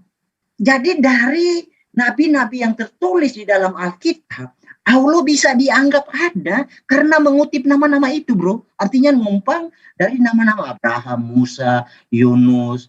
Dari situ, sekiranya, ya ini andai kata ya, sekiranya Allah tidak mengutip nama-nama itu, ya, hanya mengutip Muhammad dan kawan-kawan, bisa nggak Anda beriman bahwa Allah itu ada? Nggak ada dasar kan? Dasar Anda ini karena Allah membawa Ibrahim, Musa, dibawa ke dalam Quran. Seolah-olah itu memang Abraham yang ada dalam tanah. Tetapi kalau kita kaji lebih dalam lagi, itu sesuatu yang berbeda. Karena Adam itu berbeda 30 tahun, Quran Islam dengan Kristen beda, dengan Judaism. Lalu Abraham juga beda. Abraham disunat pakai kapak. Lalu umurnya juga beda. Lalu siapa lagi? Banyak. Sejarah-sejarahnya itu bertentangan. Nah, kalau bro mau merujuk ke situ untuk membenarkan Allah, menurut saya itu ini bro mengambil itu sebagai data pendukung. Yang saya harapkan ini bro bisa membuktikan Allah itu ada dari narasi Muhammad dan kawan-kawan. Itu harapan saya. Sekiranya itu ada, monggo dibawakan. Kalau nggak ada, sama aja itu klaim semua bro. Karena semua yang dinarasikan di dalam Quran tentang nabi-nabi di dalam kitab Tanakh itu bisa dibantah terbalik. Ya, jadi Anda mengatakan di sini Tuhan yang disembah juga, mungkin saya kutip sedikit di dalam surah 10 ayat 90 bahwa Allah mengutip perkataan Firaun. Ya, mungkin itu suatu kebenaran yang dikutip di situ karena memang Tuhan yang benar hanya Tuhan yang disembah, dipercaya yang menunjukkan kuasanya di hadapan Israel, yang menyatakan dirinya kepada orang Israel. Nah, itu pernyataan Quran. Karena memang Tuhan yang diimani orang Israel secara nama aja bro, dia menyatakan Yod He Vav He itu punya arti aku ada dan akan ada. Nah, kalau Allah mau menyandingkan atau memposisikan dirinya adalah Tuhan yang disembah Israel, setidaknya nama itu ya Dan arti itu bisa juga diamalkan oleh Allah Subhanahu wa taala kepada Muhammad. Nah, untuk apa Allah menyatakan dia Tuhan yang disembah orang Israel, sedangkan Tuhan yang disembah orang Israel ini Tuhan yang menyatakan, yang punya arti, Yotevave, aku ada dan akan ada. Lalu Allah Subhanahu wa taala apa? Buktinya enggak ada. Artinya ini sesuatu yang salah. Ya, yang salah dipahami oleh kawan-kawan. Kawan-kawan di sini hanya berdasarkan klaim, tidak ada data. Saya ulangi ya, yang saya harapkan pembuktian Allah Subhanahu wa taala itu lewat Muhammad. Ya, Muhammad dan kawan-kawan Muhammad. Itu bro, seperti yang Tuhan Israel lakukan kepada orang Israel, dia menyatakan menghalau. Orang Israel itu tercatat dalam sejarah bro. Mereka keluar dari Mesir, ini bukan data Alkitab ya. Mereka keluar dari Mesir itu tanpa berperang. Jadi Tuhan yang berperang langsung, itu data sejarah. Di dalam bukunya orang Mesir, namanya kitab Kolbrin, nanti saya bawa bro itu. Kitab Kolbrin itu menceritakan hal demikian. Ini data sejarah. Jadi memang benar Tuhan yang disembah Israel itu ada. Makanya orang Israel itu percaya Yotevave itu maha kuasa. Tetapi dengan kemahakuasaan itu dan kebebalan manusia, ada juga orang Israel yang membelot. Apalagi ini sebatas narasi yang diimani oleh kawan-kawan Islam. Ya sebatas narasi saja. Ya kan? Akan sangat sulit diterima oleh akal sehat bro. Ingat, kita menggantungkan semua hidup kita, baik raga, jiwa, dan roh, kepada Tuhan untuk supaya kita selamat nanti, lalu kita salah memilih Tuhan, lalu pembuktiannya di akhir zaman nanti, itu fatal menurut saya bro. Silakan. Oke, baik. Jadi ketika kemudian Anda mengatakan bahwa Tuhan, kami tidak akan mengenal Tuhan ketika Tuhan kami itu tidak mengatakan dialah yang berkarya kepada nabi-nabi sebelumnya. Justru kemudian kami memahami dan mengimani Tuhan yang datang kepada nabi-nabi sebelum baginda Rasulullah Muhammad SAW. Karena kemudian pernyataan ini diwahyukan kepada baginda Rasulullah Muhammad SAW. Kalau sahabat mengatakan Tuhannya Musa itu adalah Tuhan yang benar, alhamdulillah. Kami senang. Karena Tuhan yang Anda maksud itu adalah Tuhan kami. Gitu. Kalau kemudian Anda mengatakan tidak ada bukti. Bukti apa yang Anda inginkan? Kami punya kitab suci Al-Quranul Karim. Diwahyukan di tengah-tengah bangsa jahiliyah selama 22 tahun. Itu bukan waktu yang sedikit. Itu waktu yang lama. Dan disaksikan oleh Jazirah Arab. Kalau kitab Anda, yang Anda imani hari ini perjanjian baru. Kalau ditanyakan keabsahannya berdasarkan apa yang terjadi terhadap wahyuan Al-Quran, saya tidak bisa bayangkan itu. Karena duduk sebagai hadis sahih saja nggak bisa. Lalu kemudian, Al-Quranul Karim datang kepada baginda Rasul Muhammad SAW. Pernyataan itu adalah pewahyuan dari pencipta langit dan bumi. Diimani sejazirah Arab. Kitab Anda hanya ada di barat. Di Yerusalem itu tidak dikenal perjanjian baru itu. Surah-surah Paulus. Itu satu. Kemudian, baginda Rasul Muhammad SAW itu dinyatakan mampu kemudian pada masa itu membelah bulan. Dan ini diimani sejazirah Arab. Diaminkan. Pembuktian kebenarannya absolut. Nah sekarang kalau Yesus diterangkan membangkitkan orang mati, apakah orang Yahudi percaya hari ini? Tidak. Itu pembuktian histori aja dulu. Kemudian baginda Rasulullah Muhammad SAW itu Isra Mi'raj. Apakah sejazirah Arab itu percaya? Percaya Pak. Jadi apa yang kemudian kami imani disaksikan oleh orang-orang sesamanya dan terbukti orang yang ada di sesamanya secara geografis mengimani sampai hari ini. Bagaimana dengan Tuhan Anda yang konon ceritanya terangkat ke surga? Orang Yahudi percaya sampai hari ini? Tidak, bos. Ya, jadi ketika Anda mengatakan Tuhan harus nuzul menjadi manusia, nabiku saja baginda Rasulullah Muhammad SAW telah mengalahkan Tuhan Anda. Lalu kemudian ketika Anda mengatakan Tuhan itu datang kepada Nabi Musa menyatakan diri. Saya harus katakan kepada sahabat saya ini, yang datang kepada Musa itu bukan Tuhan dalam bentuk wujud, tapi yang datang kepada Musa itu adalah malaikat.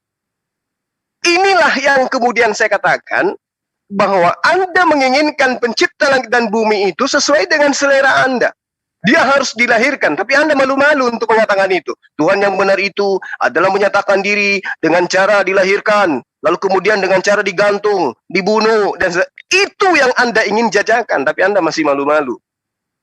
Di dalam Keluaran 3, yang kemudian diimani di dalam Kristen, Tuhan datang dalam bentuk teofani. Kitabnya Bani Israel dengan terang mengatakan yang datang itu malaikat. Coba Anda lihat di dalam Keluaran 3 nomor 2. Lalu malaikat Tuhan menampakkan diri kepadanya di dalam nyala api. Di data selanjutnya kemudian apa? Ketika dilihat Tuhan bahwa Musa menyimpang untuk memeriksa, berserulah Tuhan dari tengah-tengah semak duri. Nah, ini diimani oleh orang Kristen bahwa yang berseru dari semak duri itu adalah Tuhan. Padahal data sebelumnya nomor 2, malaikat Tuhan yang menampakkan diri ke dalam nyala api. Lalu kemudian lebih akurat lagi Perjanjian Baru pun mengatakan bahwa yang datang kepada Musa itu adalah malaikat. Di Kisah Para Rasul 7 nomor 35, Musa yang telah menerima yang mereka tolak dengan mengatakan, siapakah yang mengangkat engkau menjadi pemimpin dan hakim?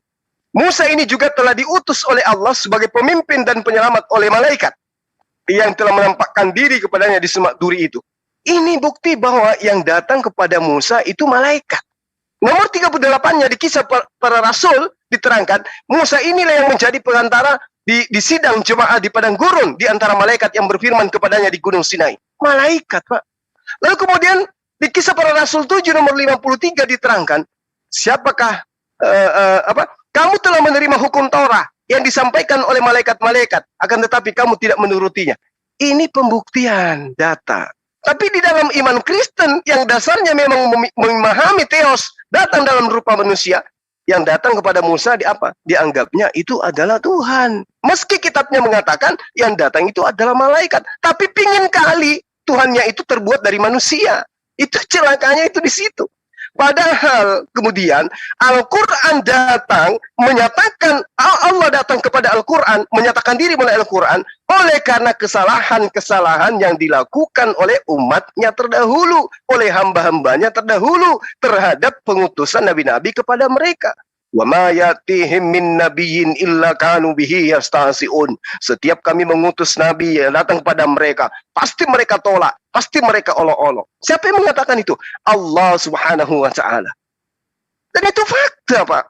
Itu fakta. Jadi ketika sahabat saya mengatakan, tidak, Islam itu tidak mengetahui tentang Abraham, tentang ini dan seterusnya. Ketika sebelum dinyatakan di dalam Al-Quran, sebelum mereka mengambil nama-nama yang ada dalam Bible, kawan, saya katakan kepada Anda, Nabiullah Muhammad SAW, jangankan melihat buku Ibrani, berbahasa Ibrani, membacanya pun tidak. Bagaimana mungkin kemudian Anda mengatakan, nama yang ada dalam Al-Quran adalah hasil comotan? Anda sama halnya mengatakan itu hasil comotan. Seakan-akan baginda Rasul Muhammad SAW itu melakukan penelitian, ya, kemudian menyusun sebuah pemberitaan yang ada dalam Al-Quran. Tidak. Inilah bukti bahwa Allah, pencipta langit dan bumi, yang datang kepada para nabi sebelum Nabi baginda Muhammad SAW, pembuktian keberadaannya adalah beliau baginda Rasul Muhammad SAW menerima Al-Quran dari perantaraan Ruhul Kudus yang kemudian disampaikan kepada seluruh umat manusia. Mustahil Rasul Muhammad SAW mampu mengarang sebuah cerita di dalam Al-Quranul Karim, di mana kebenarannya kemudian terbuktikan dengan apa yang ditemukan oleh para ilmuwan hari ini. Bagaimana Rasul Muhammad SAW menerangkan tentang air laut, bagaimana dia menerangkan tentang samudra, bagaimana dia menerangkan tentang penyakit, bagaimana dia menerangkan tentang ilmu pengetahuan, semua sudah terangkum dalam Al-Quran. Dari mana dia tahu? Kalau bukan karena pernyataan Tuhan kepada dia. Kalau dari dia sendiri, coba kita lihat. Kitab Anda konon ceritanya disusun 40 penulis. Beribu tahun, sampai kurang lebih 1700 tahun. Datang kepada bangsa pilihan. Apa yang terjadi saat sekarang? dengan kitab Anda. Hanya menyisahkan terjemah yang kita tidak tahu yang mana yang benar original teksnya seperti apa. Nah, inilah bukti kuasa yang maha dahsyat yang Allah percayakan kepada baginda Rasul Muhammad SAW. Kalau Anda mengatakan Tuhan Anda kemudian terangkat ke surga, orang Yahudi mana yang beriman itu? Kalau itu kejadiannya benar adanya, bahwa Tuhan mati kemudian bangkit pada hari ketiga, maka Yahudi hari ini, Yerusalem hari ini menjadi pusat kekristenan.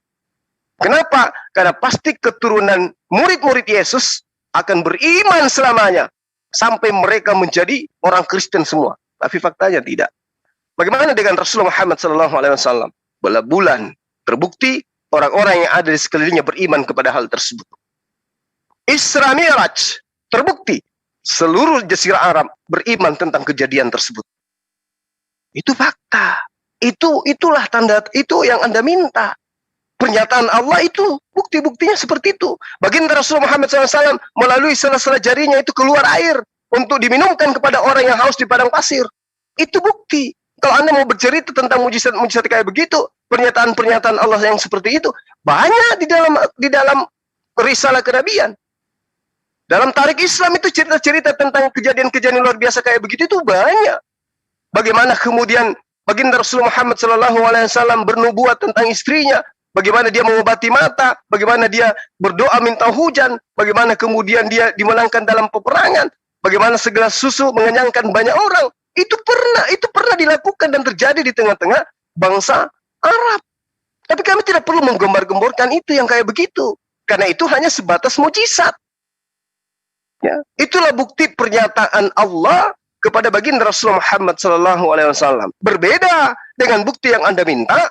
Tuhan harus nuzul dalam rahim manusia, kemudian besar, lalu dia dewasa, dibunuh, dan seterusnya. Mohon maaf saya katakan, itu bukan konsep agama samawi. Agama buatan manusia, ya betul, seperti itu adanya. Demikian. Oke, sudah cukup lama ya bro. Jadi gini, bro mau membuktikan bahwa Allah itu ada dengan penyataan mujizat belah bulan. Jadi sebenarnya mujizat itu bro dibantah dengan Quran juga. Karena surah 2950 mengatakan mujizat itu hanya di tangan Allah, di sisi Allah. Jadi terbantahkan. Nah, adapun kalau saya iakan, karena gini. Jadi yang saya minta itu bukan mujizat. Ya, penyataan Allah yang disaksikan oleh Muhammad dan kawan-kawan. Saya kasih contoh seperti Tuhan menuntun orang Israel keluar dari Mesir lewat tiang awan, tiang api, disaksikan mata kepala dan orang Mesir semua menyaksikan ya. Nah, itu seperti itu bro contohnya. Nah, saya pengen bukti seperti itu kalau memang benar Allah itu ada, tentu ada penyataannya.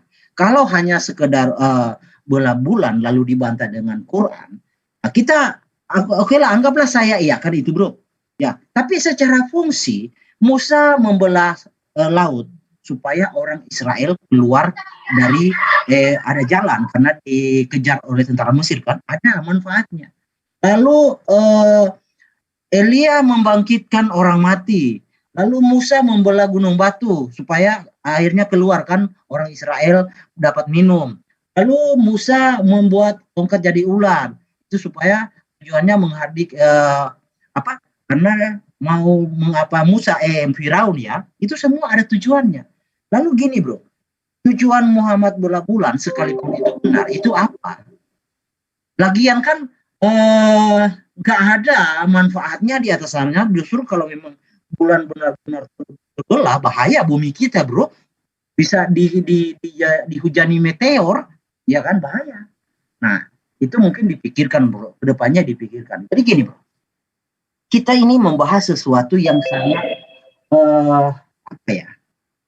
sangat rawan. Kenapa rawan bro? Rawannya karena pengharapan kita, hidup kita digantungkan ya kepada Tuhan. Kita menggantungkan hidup kepada Tuhan. Yang katanya ya, anggap kita ini berdiri posisi netral ya, yang katanya bisa mampu menyelamatkan kita. Lalu kita salah, ya, menaruh pengharapan itu. Penyesalan memang bro, penyesalan memang di akhir, menurut bro nanti kita buktikan di akhirat, saya rasa itu keliru bro. Sekarang waktunya kita membuktikan, kita diskusikan seperti apa. Di awal sudah kita sepakati bahwa tema kita, topik kita, apakah Tuhan yang Maha Kuasa, apakah Tuhan Maha Hadir? Nah, itu kan topiknya. Nah, tentu dengan alasan-alasan tertentu. Kalau memang tidak Maha Hadir, ya oke. Omongkan saja, Tuhan kami tidak Maha Hadir, tapi bisa kami buktikan dengan cara begini, dia ada dengan cara begini. Ya kan? Nah, itu kan lebih fair bro. Tapi kalau dengan cara maksudnya nyambar sana, nyambar sini, saya rasa kurang fair bro. Karena dari topik saja sudah tidak nyambung, artinya tidak ada sesuatu yang ada menjadi patokan untuk saya kejar. Ini bro Sumana, argumennya kemana, lalu mau gimana, loncat sini, saya bingung mau menjawabnya karena argumennya kesana kemari tidak sesuai topik. Jadi gini ya bro, Tuhan yang benar, Tuhan yang Maha Kuasa sudah pasti mampu membuktikan dirinya ada. Dengan cara apapun. Ya. Jadi gini, tadi Bro Suman mengatakan, Tuhan yang musul seperti makhluk, itu sudah pasti tidak Maha Kuasa. Itu sudah pasti tidak suci. Salah. Kalau dia Maha Kuasa bro, dia punya solusi. Dengan cara apapun, tanpa mengurangi keilahiannya, dia mampu. Dia Maha Kuasa. Nah kalau dia nggak mampu seperti yang Bro Suma narasikan, itu baru namanya tidak Maha Kuasa bro. Ya, karena Maha Kuasa itu pasti Maha Solusi. Maha bisa mencari solusi untuk bisa menyatakan dirinya kepada ciptaannya, karena ciptaannya menggantungkan seluruh hidupnya kepada dia. Jadi otomatis sini datang kepadaku, ya kan? Tuhan kan begitu. Nah itu dari situ kita bisa mengetahui kalau dia ada, lalu dia menyatakan dirinya, oh dia ada, bisa dibuktikan dengan data-data histori ada. Tak usahlah kita bantah data-data histori, lain lagi nanti ceritanya, ya kan? Tapi di sini kan, sekalipun data-data ya histori yang di dalam Alkitab tadi bro katakan siapa yang bisa membuktikan, tapi dengan secara tidak sengaja kan itu ada data tersebut di dalam Quran. Tadi bro mengulang lagi tentang Abraham, Musa dan lain-lain. Bisa saya buktikan terbalik bahwa data tentang Musa, Abraham tidak sama seperti di dalam tanah. Bisa saya buktikan, tapi itu bukan saatnya karena kita bukan itu. Tapi yang menjadi poin di sini, bro, tadi saya sudah katakan, ini 3 kali saya katakan, Allah bisa dianggap ada, ya, Allah Subhanahu Wa Taala bisa dianggap ada karena numpang Ibrahim, ya, Musa, ya, Maryam, ya, lalu siapa lagi? Harun, Yunus, Lut, ya kan? Jadi semua itu tokoh-tokoh yang ada di dalam Alkitab itu dibawa ke dalam Quran. Nah, dari tokoh-tokoh itu Allah Subhanahu Wa Taala bisa dianggap ada. Sekiranya tokoh itu tidak ada, sekiranya ya hanya mengandalkan Muhammad dan kawan-kawan, ya mampu bisa dibuktikan ada? Gak akan. Karena memang tidak ada penyataan Allah baik secara kuasa, secara eksistensi, secara teofani atau secara apa kepada Muhammad disaksikan kawan-kawan. Tidak ada. Nah ini yang kita diskusikan bro. Maksud saya supaya bro jangan salah. Sudah menaruh pengharapan kepada Tuhan yang tidak mampu menyatakan dirinya. Yang tidak mampu mengatakan ini saya. Yang tidak mampu memberikan klarifikasi ini saya yang mau menciptakan langit dan bumi. Kan selama ini masih hanya sebatas klaim, ya kan? Tidak ada pembuktian yang real. Ya, di dalam Quran, data hadis, data Quran itu tidak ada penyataan kuasa Allah. Yang Allah sendiri ya, Allah sendiri. Tadi bro mengutip lewat perantara Muhammad ya. Saya tidak seperti itu mujizat. Karena hal seperti itu banyak dilakukan oleh Musa, Elia, banyak oleh siapalah, banyak Di dalam nabi-nabi, Yeremia, Yesaya itu punya mujizat semua. Tapi saya tidak mengutip itu. Ya, saya ingin suatu bukti langsung penyataan kuasa oleh Allah dinyatakan di hadapan Muhammad, ya, disaksikan oleh kawan-kawan, itu baru bisa melegalkan bahwa Allah itu benar maha kuasa. Nah, tanpa data itu, ya, mohon maaf, narasi atau iman Anda selama ini saya anggap masih sebatas klaim, tidak ada pembuktian. Karena memang topik kita itu, bro, ya. Itu alasan saya kan topik kita itu. Oke, baik. Berapa lama lagi, bro? Sekali ini, seputaran ini aja ya. Habis itu closing. Oke, baik. Jadi gini, ketika sahabat saya mengatakan apa yang terjadi pada baginda Rasulullah Muhammad SAW itu hanyalah mujizat. Nah, ini ku bilang, Anda ini keterbelakangan narasi, ya. Rasulullah Muhammad SAW ketika ditantang oleh orang-orang Quraisy yang menyudutkan beliau, yang menghinakan, merendahkan beliau, mereka orang-orang kafir ini membuat rencana yang tidak masuk akal. Apa itu? Menyudutkan baginda Rasulullah Muhammad SAW dengan meminta kepada baginda, kalau engkau adalah utusan Allah, engkau adalah seorang nabi, engkau adalah Rasulullah yang adalah keturunan daripada Ibrahim, buktikan kepada kami, mampukah kamu kemudian membelah bulan? Lalu apa kata Rasulullah? Jika aku sanggup menjawab tantangan kalian, apakah kalian akan percaya jika aku ini memang utusan Allah? Orang Quraisy mengiyakan. Apa yang terjadi kemudian? Rasulullah Muhammad SAW kemudian berdoa kepada siapa? Kepada Allah. Dijawab kemudian oleh Allah. Karena Rasulullah Muhammad SAW tidak mungkin belah bulan. Siapa yang menjawabnya? Allah Subhanahu wa Ta'ala. Itu pembuktian bahwa Allah itu ada. Jadi kalau kemudian sahabat saya ini mengatakan, andai saja Al-Quran tidak mencomot nama Abraham, nama Musa, nama Daud, maka tidak akan mungkin kemudian kita percaya, umat Islam percaya. Betul. Bukti, kitabnya orang Hindu tidak menceritakan tentang para nabi-nabi. Kami tidak imani.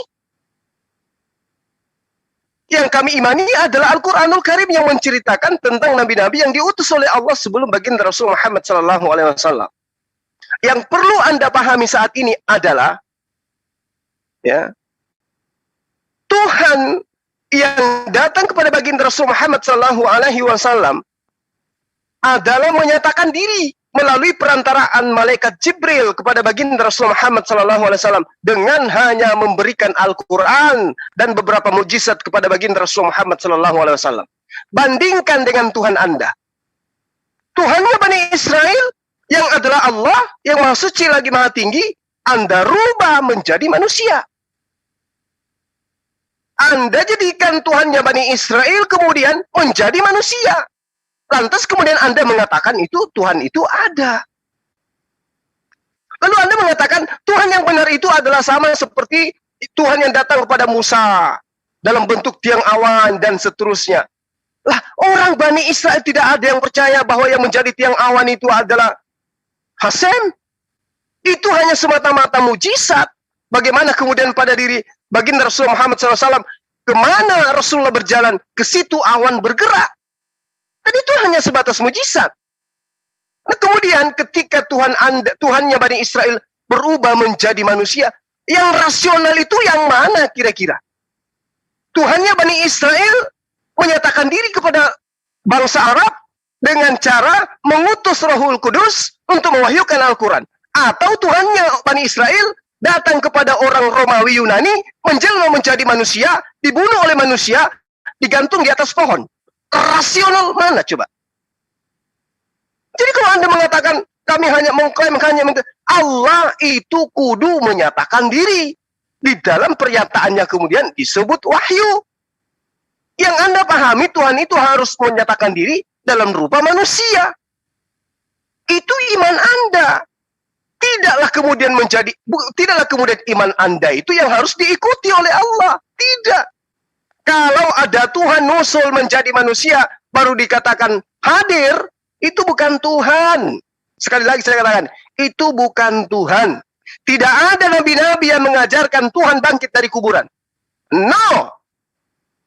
Yang bangkit dari kuburan itu hantu, zombie, yang kemudian Anda katakan dengan bangganya, itulah Tuhan kami, menyatakan diri, maha hadir dan seterusnya. Kawan, sekiranya Tuhan Anda itu betul adanya, bahwa dia nusul menjadi manusia, tidak perlu Tuhan Anda itu terangkat ke langit lagi. Jadilah manusia seterusnya, supaya seluruh manusia itu percaya bahwa Tuhan itu bisa menjadi manusia.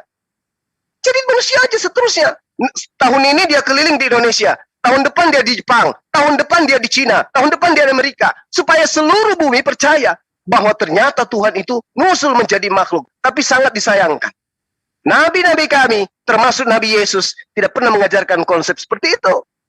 Yang Anda imani sekarang itu adalah Tuhan karangan orang-orang yang menginginkan kemudian ajaran nenek moyang mereka itu terpatrit di dalam pengajaran para nabi. Siapa yang mengajarkan Yesus itu adalah Tuhan yang nusul menjadi manusia? Lalu diajarkan kepada siapa ajaran itu? Kepada mereka yang memang sudah menganut ajaran kayak begitu. Dewa Theos datang menjadi manusia. Dijajakanlah kemudian dengan mengambil ajaran dari Bani Israel agar dianggap itu adalah sebuah kebenaran. Jadi coba Anda bandingkan. Tuhannya Bani Israel menyatakan diri kepada baginda Rasul Muhammad SAW dengan tidak merusak daripada hakikat Allah, tidak merusak daripada keberadaannya dia sebagai pencipta langit dan bumi, dibandingkan dengan Tuhannya Bani Israel datang kepada Kristen dalam rupa manusia. Ayo, ini yang harus kita pakai, itu akal, logika, otak dengan dalil. Yang Anda sajikan dari tadi itu, Anda tidak menyentuh kepada kitab suci Anda. Kenapa? Karena Anda takut, ya, di dalam ajaran Anda, Tuhan yang Anda anggap Tuhan itu adalah Tuhan lantikan. Apa yang dikatakan oleh Paulus dan kru di dalam kitab Anda? Yesus yang kau salibkan itu telah dijadikan menjadi Tuhan oleh Allah. Ayo, manusia dijadikan menjadi Tuhan. Itu yang ada di dalam kitab Anda. Al-Quran kemudian datang meluruskan segala konsep yang disesatkan, konsep para nabi yang disesatkan oleh orang-orang yang tidak bertanggung jawab. Makanya Yesus menerangkan, waspadalah kepada ahli Taurat, waspadalah kepada orang Farisi, waspadalah kepada orang munafik. Mereka menyeberangi lautan, menjelajahi daratan untuk membentuk semua agama, memasukkan orang, mentobatkan orang masuk ke dalam agamanya menjadi orang neraka, dan 2 kali lebih jahat daripada ahli Taurat. Agama mana yang kemudian yang diajarkan oleh ahli Taurat ini? Islamkah? Atau agama Anda? Yang mengajarkan kemudian Hasem datang dalam rupa manusia. Itu yang perlu sahabat Herdi pahami dengan baik. Tuhan pencipta alam semesta di dalam konsep Islam menyatakan diri hanya dengan cara mengutus para nabi, mengutus kitab-kitabnya, dan menyatakan diri dengan adanya alam semesta ini. Kalau ada Tuhan yang kemudian menyatakan diri dengan menciptakan dirinya sendiri, sekali lagi saya katakan, itu bukan Tuhan, tapi itu adalah hantu balau. Silakan. Oke. Jadi kayaknya bro berlindung kepada mujizat bola bulan ya. Oke, saya jelaskan sedikit dengan data Quran. Saya boleh share bro? Nah kali ini mau share. Bisa dibenarkankah mujizat tersebut? Silakan, silakan. Nggak bisa bro, kayaknya ini nggak bisa share. Ini moderatornya kemana ini bro Sion ini? Dibacakan aja ayatnya.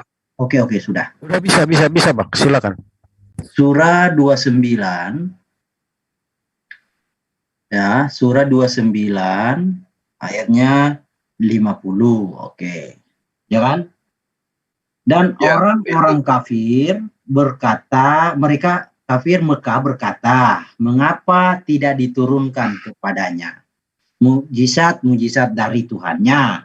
Katakanlah sesungguhnya mujizat itu di sini hanya ditulis terserah, tapi kalau kita interlinear dikatakan di sana hanya di sisi Allah, ya, di sisi Allah. Nah ini, jadi mujizat itu hanya pada Allah, jadi tidak ada kepada Muhammad, dan itu juga dibenarkan di dalam surah 17 ayat 59.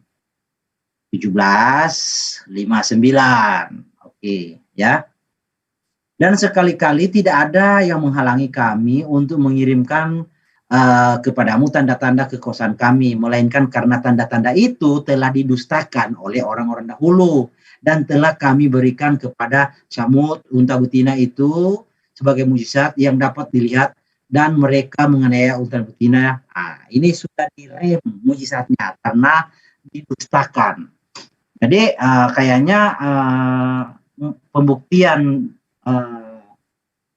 mujizat bola bulan saya rasa gugur dengan 2 data Quran. Ada beberapa sih, tapi 2 itu sudah cukup membuktikan bahwa Muhammad tidaklah bermujizat, karena yang disebut mujizat Muhammad itu satu-satunya Quran.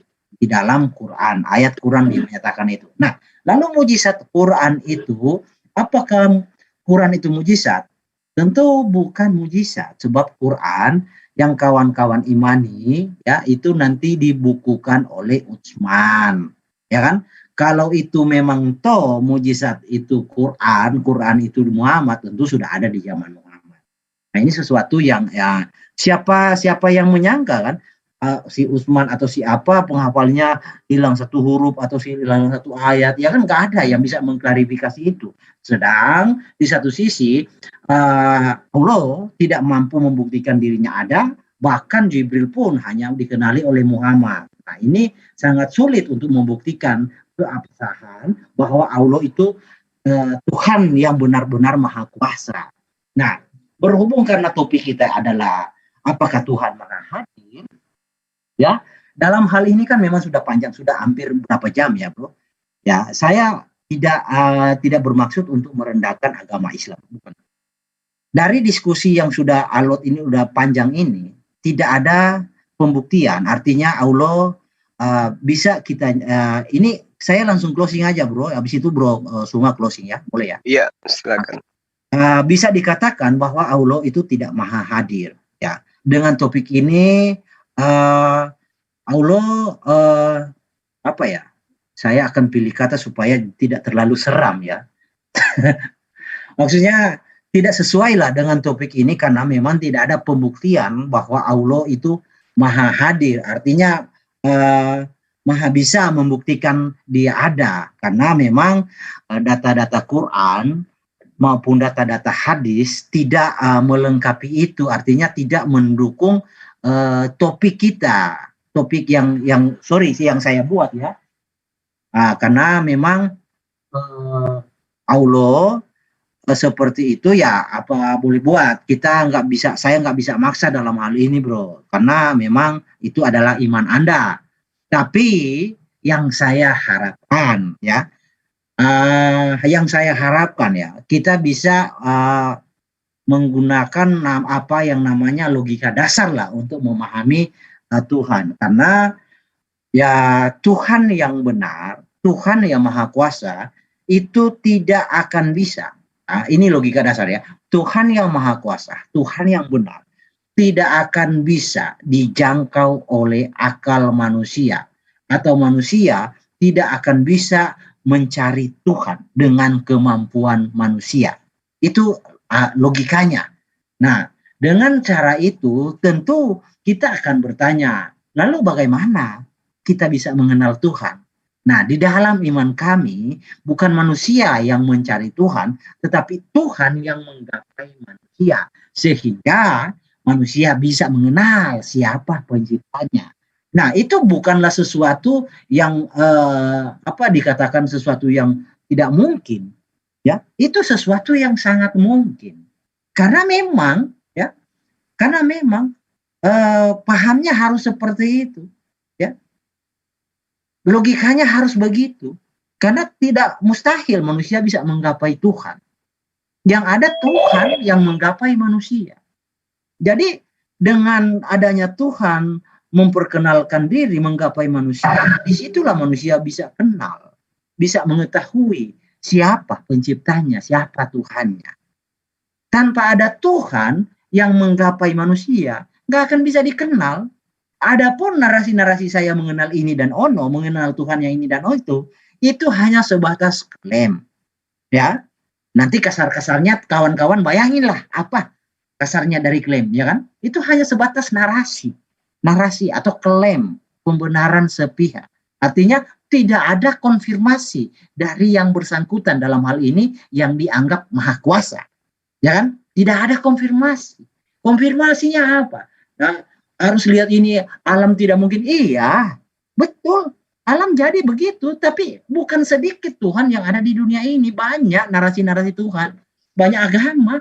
Nah, kalau semua agama mengklaim Tuhan saya yang benar, Tuhan saya yang menciptakan, lalu tanpa harus ada bukti penyataan kuasanya, eksistensinya, ribet. Kita akan menentukan siapa yang benar. Nah, itu kan terjadi di iman di luar pemahaman kami kaptif, tetapi di dalam iman kekristenan maupun Yahudi, ya, sekalipun bro, sebenarnya saya dengan bro Sumal tadi nyinggung-nyinggung tentang Yesus. Ya, kalau Yesus bro bedanya gitu. Yesus itu sudah ada, meskipun sudah dinarasikan terbalik di dalam Quran, ya, tetapi dia ada. Masalahnya topik kita bukan tentang keilahian Yesus. Topik kita adalah apakah Tuhan maha hadir? Itu Yesus ada hadir. Jadi secara topik saya sudah unggul, Yesusnya sudah ada, dan itu pun dinarasikan. Nanti tinggal pembuktiannya seperti apa, itu kan beranjak lagi, berikut lagi kan. Tetapi yang pasti Yesus ada. Bahkan itu meskipun dinarasikan terbalik, dicatat oleh Quran. Tetapi yang kita sepakati topik ini, itu yang saya sesalkan dari Bro Suma, kawan saya ini, karena tidak ada keterbuktian. Ya.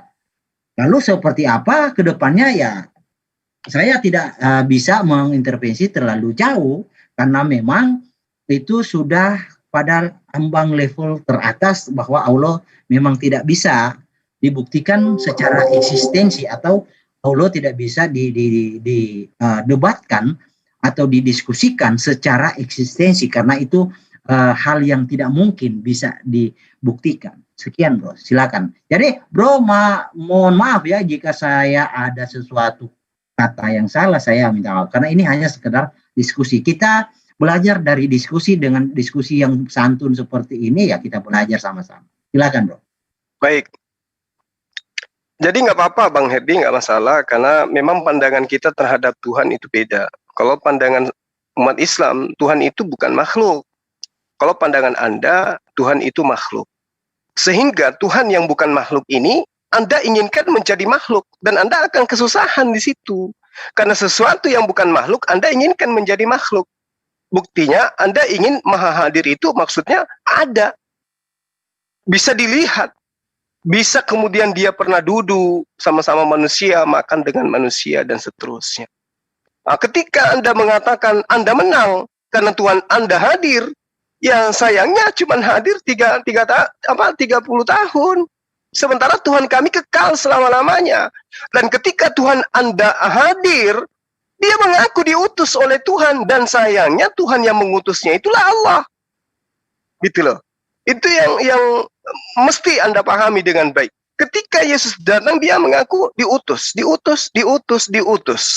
Siapa yang mengutusnya? Seperti apa wujudnya yang mengutus? Bisakah dilihat? Kata Yesus, nggak bisa dilihat. Nggak bisa kemudian didengar suaranya. Kata Yesus. Lalu bagaimana Anda bisa memberikan bahwa Tuhan yang mengutus Yesus itu maha hadir? Pernahkah? Pernahkah dia datang dalam bentuk wujud? Atau seperti apa datang Tuhan yang tidak bisa ini? Yang kemudian dikatakan roh? Seperti apa wujud rohnya? Apakah dia berbentuk layang-layang? Dan seterusnya, dan seterusnya. Tidak bisa digambarkan Tuhan itu. Lalu kemudian ketika saudara mengatakan Tuhannya umat Islam, Allah Subhanahu wa Ta'ala, itu tidak bisa kemudian dianggap ada karena tidak pernah menyatakan diri. Sekali lagi saya katakan kepada saudara, yang namanya Tuhan di dalam pengajaran agama samawi itu adanya di atas, jauh di atas, ya, di atas. Selama-lamanya dia di atas, kekal di atas. Dia di tempat yang tinggi. Itu diterangkan dalam kitabnya Bani Israel. Dan juga diterangkan di dalam Al-Quran. Allah itu bertahta di atas. Bukan turun ke bumi. Yang turun ke bumi itu makhluknya.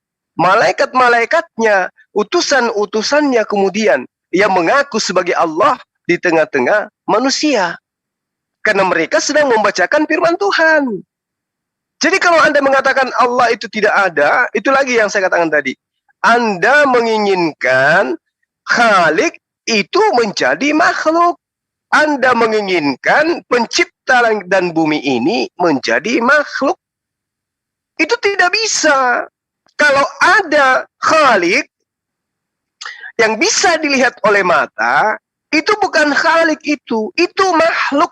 Contoh misalnya, di dalam kitabnya Bani Israel yang sering dijadikan teman-teman Kristen sebagai bentuk penggambaran Tuhan itu bisa menjadi manusia. Ada malaikat datang kepada Abraham.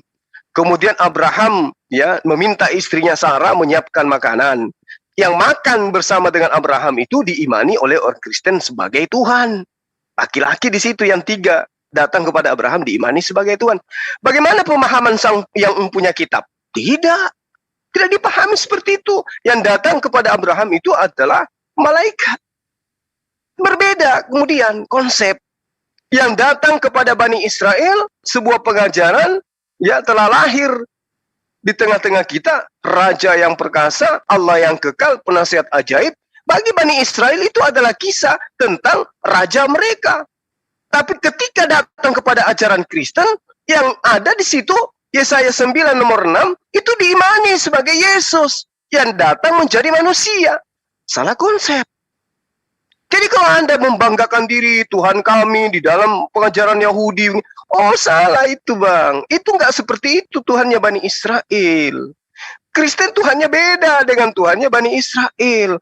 Cuman pendiri agama Anda itu senantiasa mengambil data-data di dalam kitabnya agama lain, yaitu agama Israel, untuk melegalkan Tuhan mereka yang mereka bentuk dari manusia.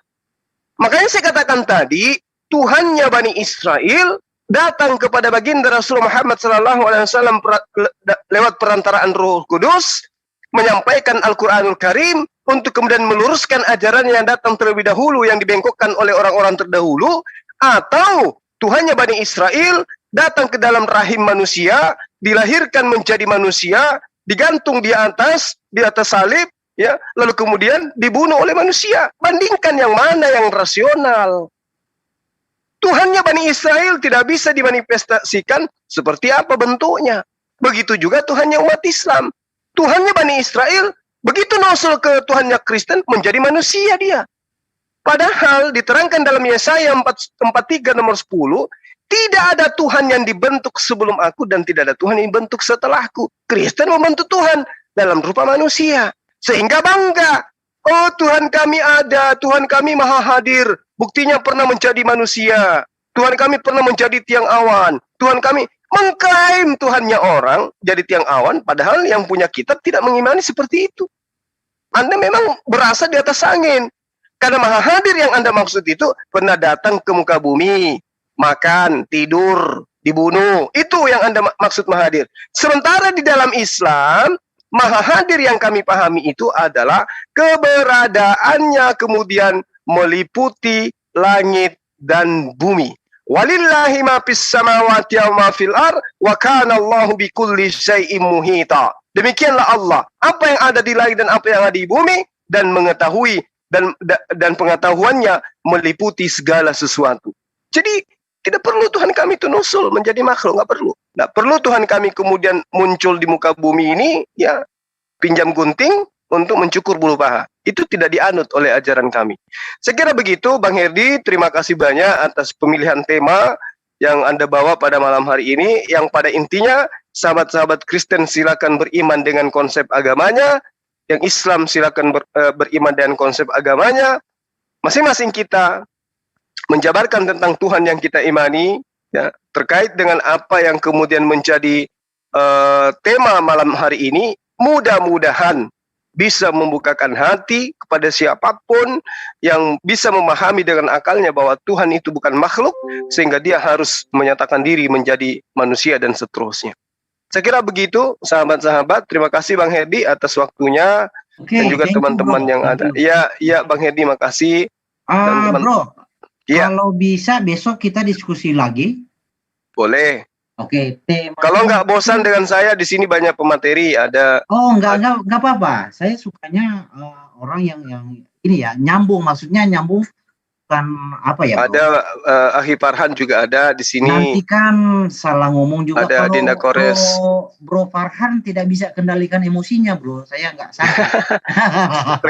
tergantung lawannya. Saya juga demikian kok adanya. Ya, jadi Oke, saya kira kita mungkin lanjut, Bro, tentang apakah Allah Subhanahu wa taala adalah Allah Israel. Boleh? Oke, baik. Okay? Boleh. Siap. Thank you. Makasih Bang Herdi. Saya pamit ya, Bro. Oke, siap semua ya, Bro Farhan baik. semua. Oke, baik. Ya, silakan Herdi. Iya, mungkin dari teman-teman ada yang ingin ditambahkan terkait dengan tema ini. Akhi Farhan barangkali ada yang mau ditambahkan sebagai edukasi terhadap teman-teman kita Muslim, karena saya merasa kesusahan kemudian untuk menjelaskan tentang konsep Allah yang adalah Khalik kepada orang-orang yang otaknya sudah dipenuhi dengan doktrin dan dogma bahwa Tuhan itu adalah makhluk, bisa menjadi manusia. Silakan Akhi. Oke, sedikit Gurunda. Terima kasih Gurunda, waktunya Masya Allah luar biasa. Sekalian minal aidin wal faizin. Mohon maaf lahir batin buat semuanya ya. Baik. Saya tadi sebenarnya fondasi argumentasi Gurunda sangat luar biasa, yaitu ketika Allah ada di atas tinggi sekali. Arti makna tinggi di sini kalau kita kaitkan dengan logika adalah ada yang namanya yang orang para saintis sudah percaya sekali bahwa ada yang namanya black hole. Itu sesuatu yang nyata. Tetapi ternyata black hole itu dipercayai begitu yakin oleh semua ilmuwan, semua saintis, semua fisikawan, semua percaya adanya black hole itu. Tetapi black hole ini ternyata tidak bisa diamati, tidak bisa dilihat. Bayangkan, sesuatu yang nyata, berbentuk materi, nyata, ada, semuanya percaya, fisikawan semua percaya, ahli saintis semua percaya, berbentuk materi, tetapi tidak bisa dilihat, tidak bisa diamati. Bahkan alam semesta ini dengan teknologi sebuah teleskop terbesar, yaitu yang bernama Hubble ini, teleskop Hubble, raksasa dia, hanya bisa mengamati 2,8% dari semua jagat raya atau universe ini. Bayangkan, tetapi mereka percaya, contoh Pluto. Mereka percaya Pluto ada, tapi ternyata tidak teramati. Black hole ada, mereka semua percaya, tapi ternyata tidak teramati. Artinya di sini sesuatu yang dipercaya ada dan bisa dirasakan belum tentu secara empirisme atau secara indrawi kita bisa melihat. Keterbatasan kita ini adalah namanya tipuan optik mata, karena mereka kan para kafir meyakini segala sesuatu harus bisa dilihat. Sedangkan mata kita sebagai empirisme atau indrawi kita itu terbatas kemampuannya. Sebagai contoh yang mudah sekali, ketika kita mengamati bulan atau mengamati matahari, itu kalau dilihat lebih kecil mana dengan lebih besar mana dengan bumi. Kalau diamati dengan mata kita, indrawi kita saja, itu pasti lebih kecil daripada bumi kita. Dengan menyambungkan jari telunjuk kita atau jari tengah kita sama jempol saja, itu bisa teramati dan lebih besar jari telunjuk kita. Tetapi apakah benar apa yang matahari itu adalah lebih besar daripada matahari lebih kecil daripada bumi? Kan tidak. Jutaan kali, ratusan kali, jutaan kali lebih besar daripada bumi. Artinya di sini apa yang bisa kita lihat, apa yang tidak bisa kita lihat belum tentu tidak ada. Itulah Allah Subhanahu wa taala. Bayangkan maha tinggi. Kalau di black hole aja di tinggi aja kita tidak bisa lihat, cuman tinggi loh ya, belum maha. Apalagi Allah maha tinggi. Tetapi apakah Allah tidak bisa dilihat? Apa tidak bisa maha hadir? Bisa maha hadir. Seperti black hole. Black hole itu mempengaruhi segala apa yang ada di bumi ini, materi yang ditarik. Black hole ini adalah sebuah lubang besar, hitam pekat yang menarik sinar-sinar semua, bahkan sinar itu di sana tidak bisa tertembus, tersedot oleh black hole ini. Jadi artinya ketika kita bisa meyakini suatu itu ada, tapi indrawi kita tidak ada, belum tentu itu tidak ada.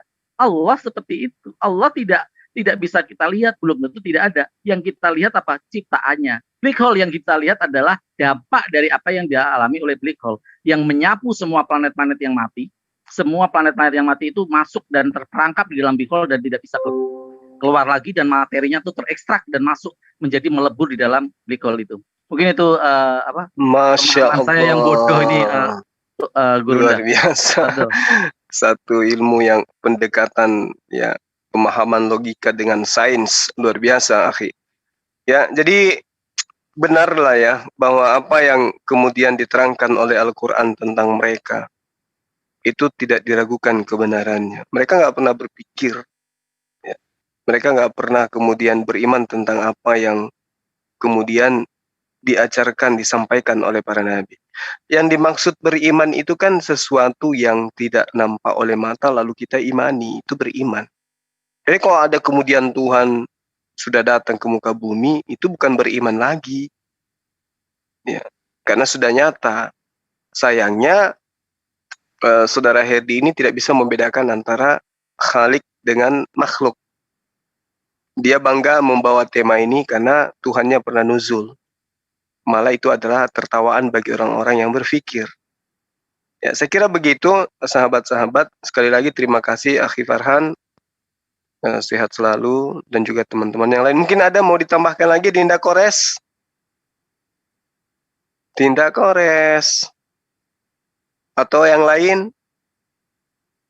Bang Ucok? Bang Sunan? Uhtiemi?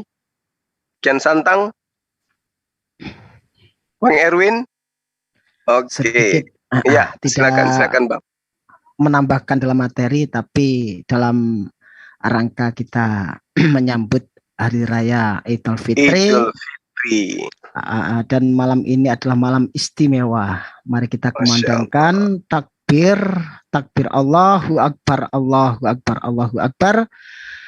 Minal aidin wal faizin. Untuk saudaraku semuanya, mohon maaf lahir dan batin apabila ada kesalahan secara tidak disengaja atau disengaja. Untuk saudaraku semuanya, saya minta maaf yang sebesar-besarnya. Dan sebelum saudaraku semuanya minta maaf, sudah saya maafkan duluan. Alhamdulillah. Masya Allah. Ya, makasih Bang, makasih.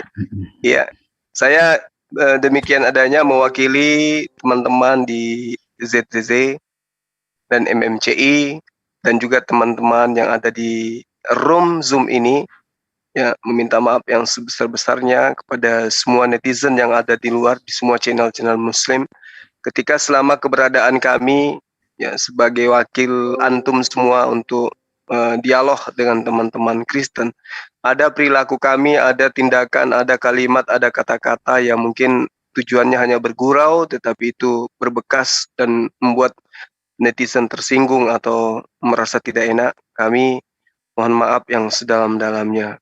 Minal aidin wal faizin. Mohon maaf lahir dan batin. Saya kira demikian para sahabat-sahabat sekalian. Terima kasih atas perhatiannya.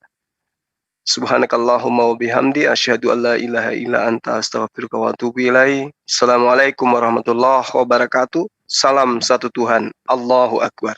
Waalaikumsalam warahmatullahi wabarakatuh. Mohon maaf tadi tak tinggal Bang Zuma pas sudah takbiran tadi.